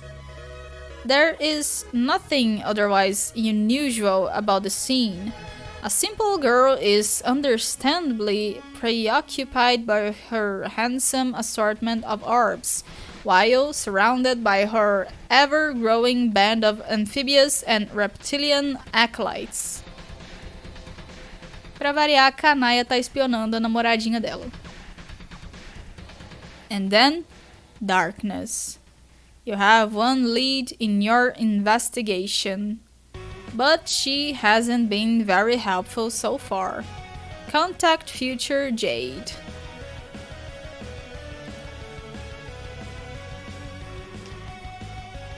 Are you feeling any more cooperative in this time frame? Password. I see no, of course not. Please. I know you were talking to her shortly before. What did you say to her? I said password, fuck ass. Eita, que a Jade tá falando palavrão demais hoje. Wow. Oops, sorry. I've been having too many password arguments with Karkat, I guess. I still don't understand the password thing. Past you doesn't care about passwords. What happened? Well, it depends. Do you want to have a silly conversation? or a serious conversation? Which is favorable? Both are. But a silly conversation mostly doesn't matter or make the timeline more confusing than it needs to be. So we can have one right now if you want. In fact, I would say it is coming dangerously close to being one already. But if it is a serious conversation you want, then I'm afraid I must demand a password. Can we discuss a serious issue in a silly manner? Nope. How am I supposed to know the password? Because I told you. I don't remember that. Exactly! I feel like I am trudging waist deep through a slither basin full of your human surprise noodles. Yum! I understand this silliness is currently permissible, but are serious questions about the password nonsense permissible as well? I suppose those are acceptable. Why are you demanding passwords from me and also apparently Carcat? To keep the conversations linear. I gave you a password at the end of our previous conversation. You have to give me that password to start our next conversation. This ensures that past you can't jump ahead into the conversation and mess everything up, like you are trying to do now. I'm not trying to do that. I know, but trust me, it's better this way. When will I get the password? I don't know. I have no idea what time you are from, but you'll get it. I gave it to you some time ago at the end of our last conversation, and I have been eagerly awaiting your linear and unconfusing reply ever since. Bye, Kanaya. Contact past Jade.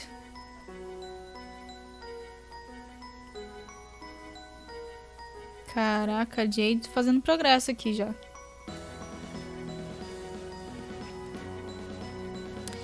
I'm appreciating our conversations from this time frame more and more. Past you is much less of a taskmaster than future you or pre-blackout Rose. Thanks, I think. What do you mean by pre-blackout Rose? I mean, post-blackout Rose is a lot less difficult insofar as she is unavailable. Okay. But what do you mean by blackout? I guess you'll find out soon. And then report it to me under extremely specific circumstances. Which is good because I sure don't know. Yes, And that face is a good response. Your eyes are right to be swirled letters. What are you doing? I'm doing what you told me to do. I'm getting Dave to set up that expensive equipment so I can start doing all that witch of spacey stuff you were telling me about, which I appreciate, since my sprite turned out to be sad and useless and not very wise at all. I see. Well, I didn't actually tell you to. I was just being informative. Also, it isn't technically witch of spacey stuff. I was a sylph, not a witch. Oh, what is a sylph? I think it's sort of like a witch, but more magical? A magical witch? Yes, I'm completely certain of that suddenly. That's awesome. But regardless, I think our roles are approximately the same since we are both stokers of the forge, as well as holders of breeding duties. However, I should clarify that my earlier counsel was mostly academic. It takes weeks to do all of it properly. You won't have time. Breeding duties? Pois é. Na lore de Homestuck, nós temos a classe de Witch e nós temos a classe de Sylph. Uma é a ativa e a outra é a passiva. Agora eu não vou saber dizer qual que é qual. Mas eu chuto que Sylph seja passiva e Witch seja ativa. Porque vendo na história, a Jade, que ela é Witch, ela é a Witch do espaço, a bruxa do espaço, ela vai ter uma coisa mais ativa, na minha opinião. E a Kanaya, ela é mais passiva. Vai ter uma outra personagem mais pra frente, no ato 6, que ela é Sylph também. E ela é a Sylph da luz.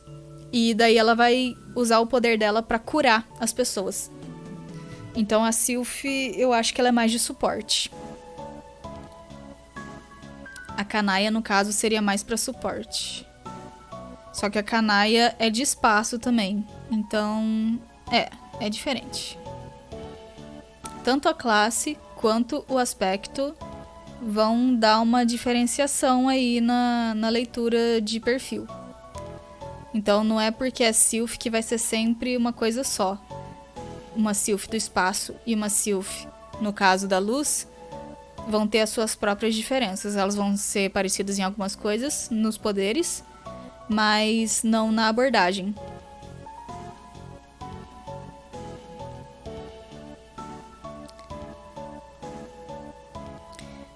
E as classes, elas existem num número par, e sempre que tiver uma classe, vai ter a passiva e vai ter a classe que vai ser ativa. Aqui no caso nós temos duas classes, como exemplo, a Sylph e a Witch. Uma vai ser correlata da outra. Yeah, please tell me that doesn't involve what it sounds like. What does it sound like? It sounds like it involves a lot of breeding. Well, it does. But not breeding through means typical of most species. Oh. Does the equipment we are deploying have anything to do with it? It has a lot to do with it. It is cloning equipment much like what is scattered all over the Veil. The same kind responsible for creating all of us. Okay then, that's pretty neat. I didn't mean to alarm you by implying you were required to wage a great deal of personal procreation over a span of several weeks. Yeah, whew. Though, it should be clear that repopulation is among our duties as well in the long term. And I've gathered that the cloning apparatus in the Veil is probably meant to permit an initial boost on the world we select for settlement. But beyond that is up to the descendants to perpetuate the race. And your species has quite an advantage in this respect. How so? Your procreation may be carried out by paired individuals autonomously, whereas ours may not, which is what makes my role particularly important. What is your role? I'm the keeper of the matriarch. It is an egg that will hatch a new mother grub. She alone will be responsible for bearing our young. Whoa, cool. So you are like bugs, like bees or ants or such, but with horns. I guess so. And you are like erect livestock, without the muscles definition, or the hermaphroditic physiology for that matter. But milk producers nonetheless. That rare kind of organism to nurture hatchless young within. Are you not?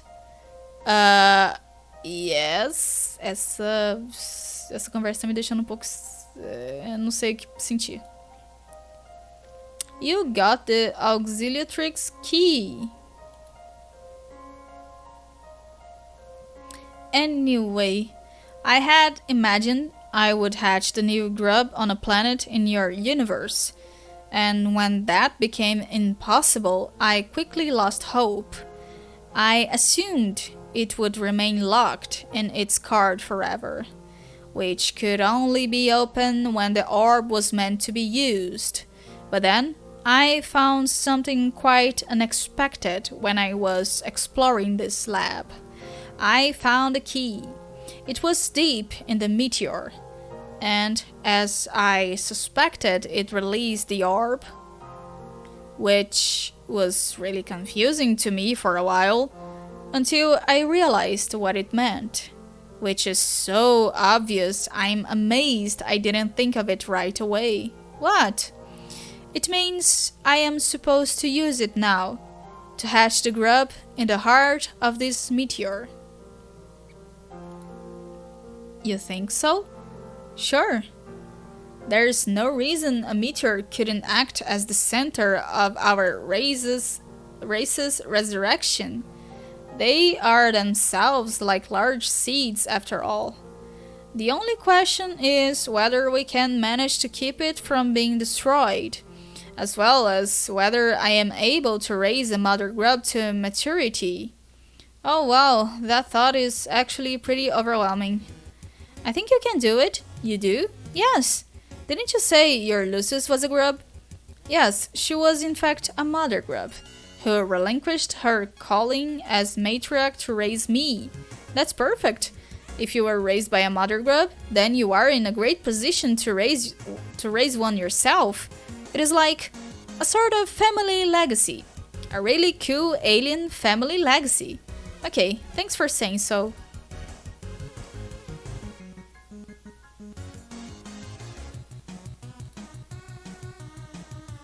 Don't mention it. So, how does this cloning stuff work? It's very involved. Like I said, you won't have time. In fact, it probably should have taken considerably longer than it took me. I was a little rushed. I want to try anyway. If you can hold out hope for rebuilding your race in the center of a meteor, then I think I can at least try to get a little cloning done with the time I have left. Yes, you're right. I can't imagine how you can complete the objective in the time given, but weirder things have happened, I think. First, deploy the pad. Yes, Dave is doing that at the top of this ridiculous tower. Why all the way up there? Didn't you say it needed to be in a warm place? Yes, that's right. My house is freezing now. It ran on geothermal powers before, and I guess there's no heat anywhere inside this planet.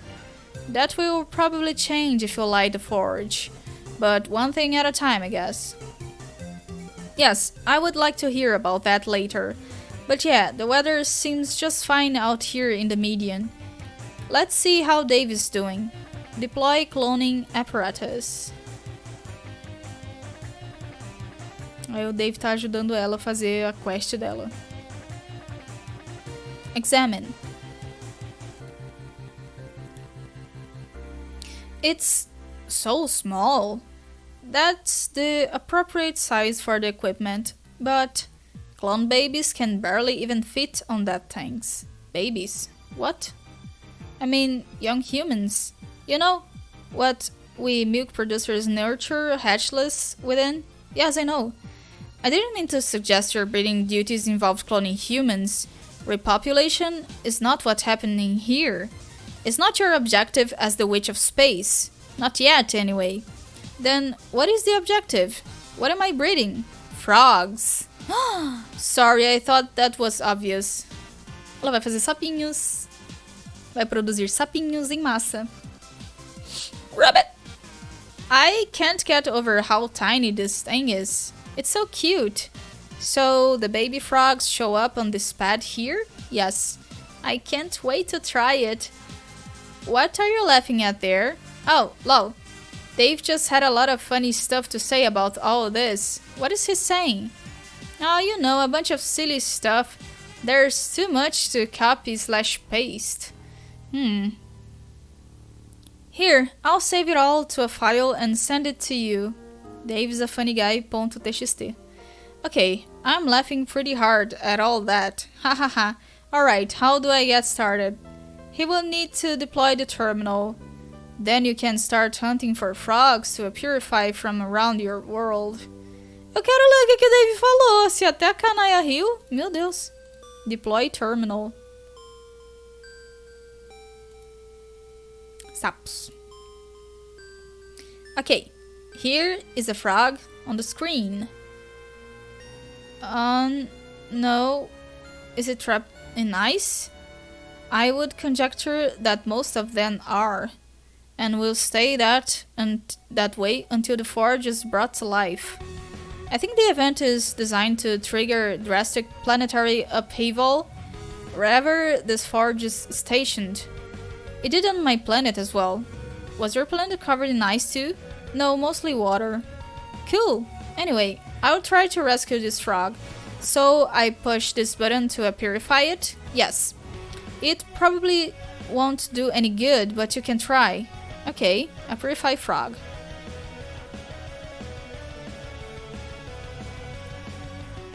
Sapinho congelado. Oh god, it is still a frog cycle. This will not do. The problem isn't that the frog is still frozen. The problem is that you were able to purify it at all. Ectobiology is based entirely on your inability to purify a subject. I don't understand, but I am intrigued. If that frog were destined to do something else, such as become ensnared in your net later, you would not be able to purify it because that would cause a paradox. So instead you would purify its slime's imprint. The paradox slime is what it is important here. You can mix it with the slime from other paradoxically purified frog imprints, study the genes, and selectively combine, and then create resulting paradox clones. Okay, that makes sense, I think. How can I purify some frog slime? You'll need to direct the terminal to another frog, and then you must be sure later to interfere with that frog in some way. For instance, by planning to venture out to capture that exact frog as I suggested earlier. That way, it will be impossible to purify that frog before your interference has taken place. Only its slime will arrive. So it is like a sort of backwards frog breeding, clone first, catch later? Yes. Search for a new frog. Tá. Vou tentar explicar. Ela não quer pegar o sapo do jeito que ele tá ali. Ela quer pegar o imprint do sapo. Para ela pegar o imprint do sapo, o sapo tem que se tornar uma coisa de paradoxo. Ela tem que fazer alguma coisa com esse sapo no futuro dela para que ela não possa pegar esse sapo agora. Porque se ela pegasse esse sapo agora, ela não conseguiria interagir com ele no futuro, o que causaria um paradoxo. Por conta disso, coisas que causariam um paradoxo simplesmente não são apirifadas. Elas não são transportadas para outro lugar. O que é transportado no lugar delas é a informação contendo a existência desse ser. No caso, ela quer um gelzinho de sapo. Ela quer o banana gel lá do Steins Gate. Ela não quer a coisa em si. Ela quer a versão gel banana da coisa. Beijar? Sei lá. Ela tem que pôr na cabeça dela que ela vai fazer alguma coisa com esse sapo depois. Ele tem que ser importante pro tempo dela. Ok, I'll try this. Hehe. Look at this handsome guy here, hiding in the woods and being sneaky. He looks frozen solid too, so if I go bother him later, that means if I try to take him now, I will only get slime, right? Taca sal, tadinho. Yes, that should work. Make a note of the coordinates. When you travel to interact with your clone subjects, you are also taking the opportunity to explore and discover new habitats, as well as new species of frogs for your terminal to track. It's efficient to go adventuring in this fashion while you are waiting for your young clones to mature. That sounds like fun. Yes, it's a lot of fun. It is also extremely time-consuming. Unlike some purifiers in the Vel, this one is locked to the present moment. You cannot use it as a window into future or past and isolate frogs whose futures are certain and therefore most paradoxifiable. Means of expedition are limited. I suppose you could use time travel to accelerate the process, but you would need to establish weeks' worth of stable time loops. I think it would be an overly elaborate and dangerous undertaking personally, and anyone who would attempt such a thing is reckless. I wouldn't advise it. Okay, hang on, while I clone this fella. Clone frog. Pronto, deu certo. Apareceu até um girininho ali embaixo agora. Ela batendo palminha porque ela tá felizinha, meu Deus do céu. Yay! You need somewhere to keep them while they grow, like a pool or a tank or such, or at least something temporary. Water wasn't very hard for me to come by, but for you, I don't know. I will think of something. I won't let the poor little guy suffocate. Give him a home. Pois aqui no bola 8. So, am I supposed to wait for him to grow up and then breed him with other frog paradox clones? Yes, but this isn't all there is to the cloning process. A true paradox clone is an exact genetic duplicate of the subject. Later, that clone will be sent back in time to become itself. In fact, it is an exact duplicate. This is guaranteed to happen. This is what classifies it as a paradox clones. Any duplicate which genetically deviates from the original is not. It is simply a mutant, and for breeding purposes, mutation is desirable within reason. You may adjust the settings on the equipment to promote genetic anomalies, but it's very delicate and you can go too far. Responsibly guiding the evolution of the genetic code during the breeding process is very important. In fact, it is the most important thing about this of all. It is? Yes. So, what is the actual purpose of all this breeding? Am I trying to make one really special frog with just the right genetic code or something? Sort of like the ultimate frog. Actually, yes, that's exactly what you're doing. Oh! Your objective is to breed the Genesis frog. O sapo mais importante da história de Homestuck. Why? You can't complete the game without doing so. Your entire mission depends on breeding him. Him? So he's a boy frog? Yes. He will begin as a tadpole, like you have there, but considerably bigger. He will mature to become the speaker, a deity-like figure idolized by the consorts who wait for him to come, the speaker. He is known as the speaker of the vast croak. Croak. Rabbit. Yes, the croak really is quite vast and is something to behold. It is the most amazing thing I have ever seen. Then the speaker is like a god, but there are a lot of them. Like one for each session, kind of like the kings and queens. Yes, there will be one for every session should the players be successful.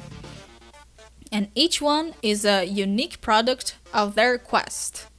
The kingdoms are at odds over his creation. Prospect worships him much as the consorts do. Thurs reviles him, and outlaw frogs whatever they can. Even the iconography. Their agents mock his name with slurs, like Speaker of the Vast Joke, or Bilious Slick, although, to be honest, that is what we ended up calling him. Not to be disrespectful though, it was just a catchier name. It is pretty catchy. If I call him that, I'll be sure to say I mean no offense. I doubt it's even possible to offend him. That's good. Okay, then what? What do we do after I make this big god froggy? Does it have something to do with the new universe we create? Most certainly. You said he was a Genesis frog. Does that mean we bring him into the universe and he makes new planets or life or such? No. You're not really understanding the magnitude of his role. He's not responsible for just one aspect of the universe you create. He's responsible for all of them. Bilious Slick is your universe. Jesus amado. Really? A canaiazinha, que bonitinha. Peraí, deixa eu beber água. Tô ficando sem voz. Eu vou só ler mais esse aqui, assistir o próximo vídeo e pronto. I don't mean he's the universe you are from.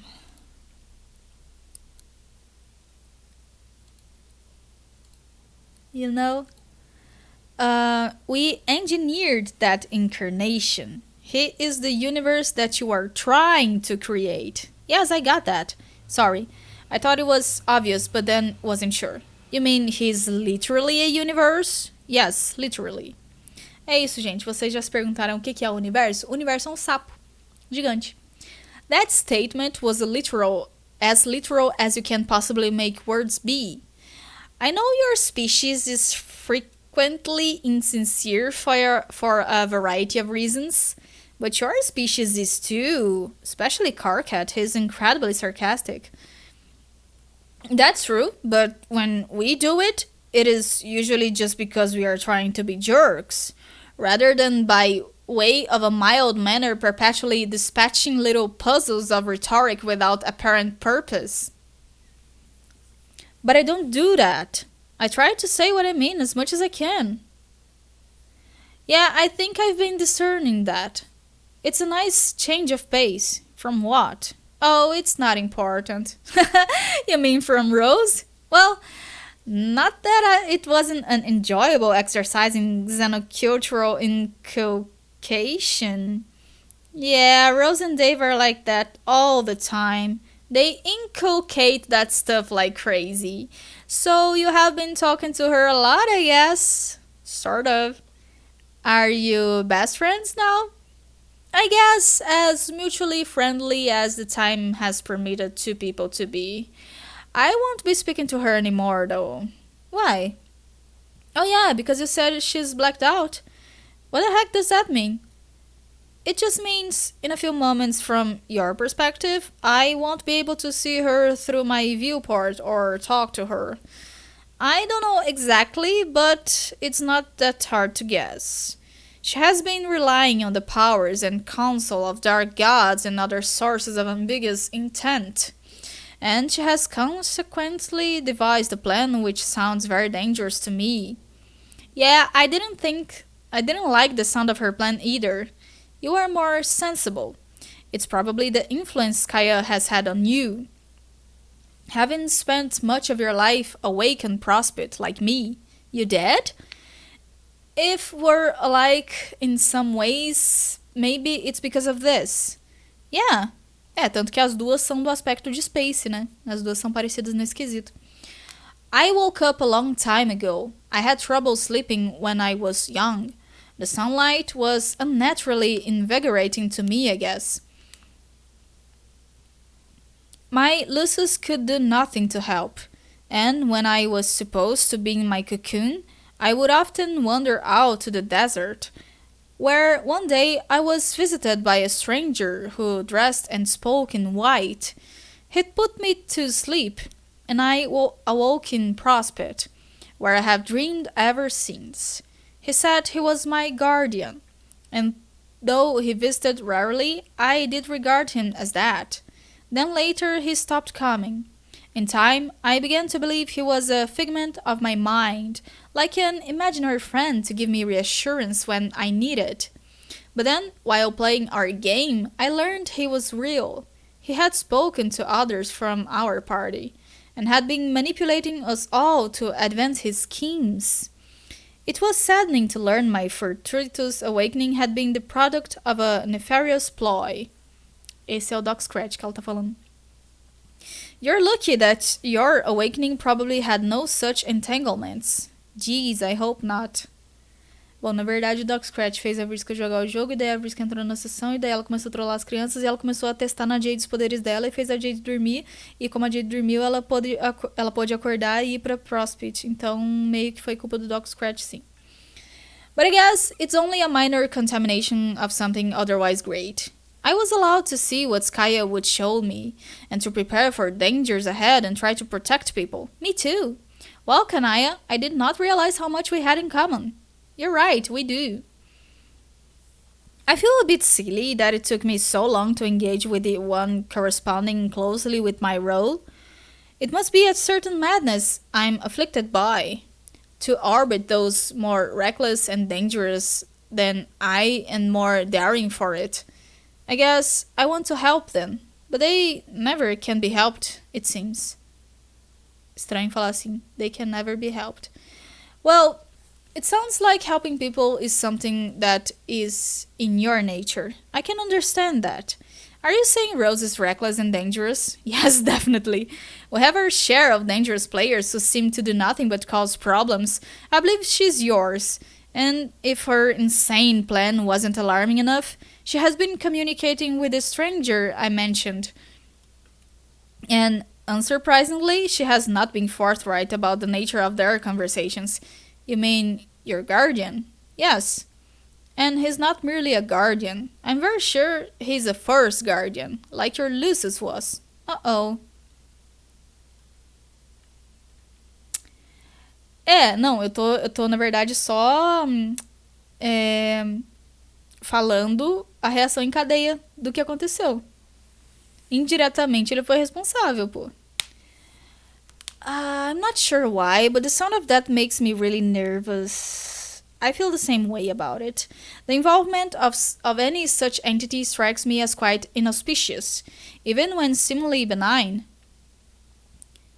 Obrigado pela água, já vou tomar.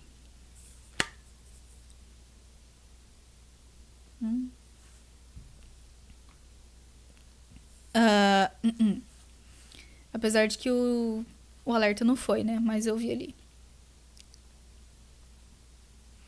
She didn't mention anything about this when we talked. Tudo bem, Ono, valeu. But then she seemed preoccupied. She was. You'll have a chance. She was. You'll have a chance to determine more soon. After which, hopefully, you can tell me. Yeah, I will. In the meantime, I'll go. I would like to return to the core to situate this orb. It seems you have your own orb to care for now. Sim, as pessoas. Quem tá nessa história, nesse jogo aí, nessa sessão, não pode mudar o que aconteceu. O máximo que você pode fazer é você se tornar o responsável pelas coisas que acontecem. Mas você não pode mudar o que acontece. As coisas têm que acontecer do jeito que já aconteceram.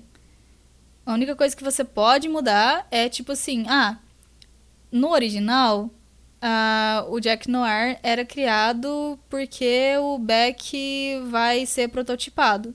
Aí a única mudança que você pode fazer é: eu sou o motivo pelo qual o Beck foi prototipado e criou o Jack Noir.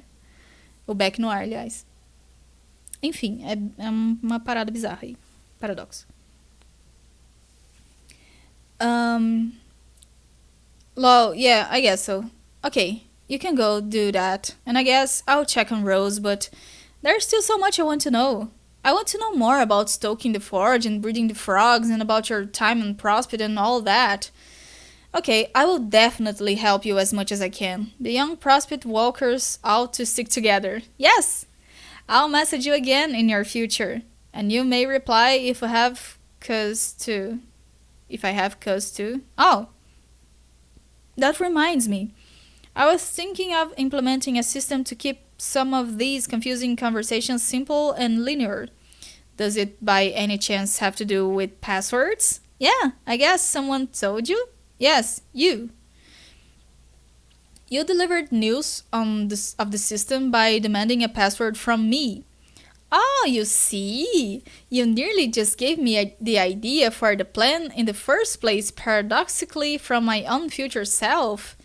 I just find that kind of thing annoying for some reason. It doesn't feel right. I would rather ideas came from the place they actually came from. That's a reasonable attitude. Okay, let's put the system in play starting now. I will give you a password, and you give it to me in the future when you want to pick up this conversation again. Okay, the password is croak. It must be in all caps and must contain precisely 10 O's. 10. I'm counting 11. Whoops, 11 then. Croak. The password system is already paying overwhelming dividends of ease and rationality. Kanaya, that sounded just a wee bit sarcastic. Oh, well, yeah. I hope I'm not falling prey to a crisis of sincerity. You're just becoming multicultural, that's all. I think I am learning to be more multicultural through Caricat as well. O que ela quis dizer com isso é, estou aprendendo a falar palavrões e me odiar. It mostly involves saying fuck a lot. Oh no. It's okay. He's really not so bad. Yeah, I know. Okay, go hatch that orb. Nossa, se tem uma pessoa que tem paciência pro Caricat, essa pessoa é a Kanaya. Então, realmente, yeah, I know. I will be waiting. Yes, I'll do that. Bye, Jade. Later. E agora a última página que a gente vai ver hoje. Return to the core.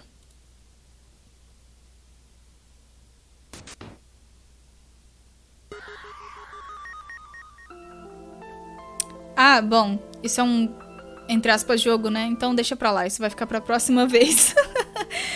Eu esqueci, quer dizer, eu não lembrava que isso aqui era isso. Ó, esse aqui é eu que tô mexendo, ó, eu que tô mexendo. Tá, não, isso aqui vai ser bom da gente começar a próxima live por aqui.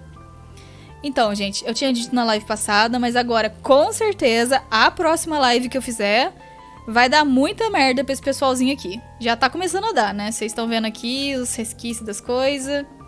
Vai ter mais jojinho. Vocês viram que a Therese saiu correndo ali porque ela tava chorando. É, galerinha. A próxima vez vai ser, ó, foda. F de feigo. E F de foda. Mas valeu aí a companhia de todos vocês. Muito obrigado sempre pela presença. Principalmente Rica, o Matheus, Ono, o Vimão também, que tá sempre aí. O Riel tá aí também, só que ele tá lurkando. E tá todo mundo aí. Obrigada, Luma. O Kevin também. O Jay Rodella tá aí também. Muito obrigada, gente. Vejo vocês na próxima. Um beijo no coração. Bom carnaval. Eu acho, assim, que vai chover o carnaval inteiro. Então, boa maratona de série. Vou ver se eu consigo maratonar o Last of Us, que eu não comecei até hoje. Mas enfim. Próxima vez vai dar muito ruim aqui na história. Mas vai dar bom pra gente, que a gente vai se entreter muito. Então vejo vocês no dia 22, se der tudo certo. Se cuidem. Se forem pular carnaval, juízo. Nada de prejuízo, só juízo, tá? E beijão aí na bunda de vocês. Tchau!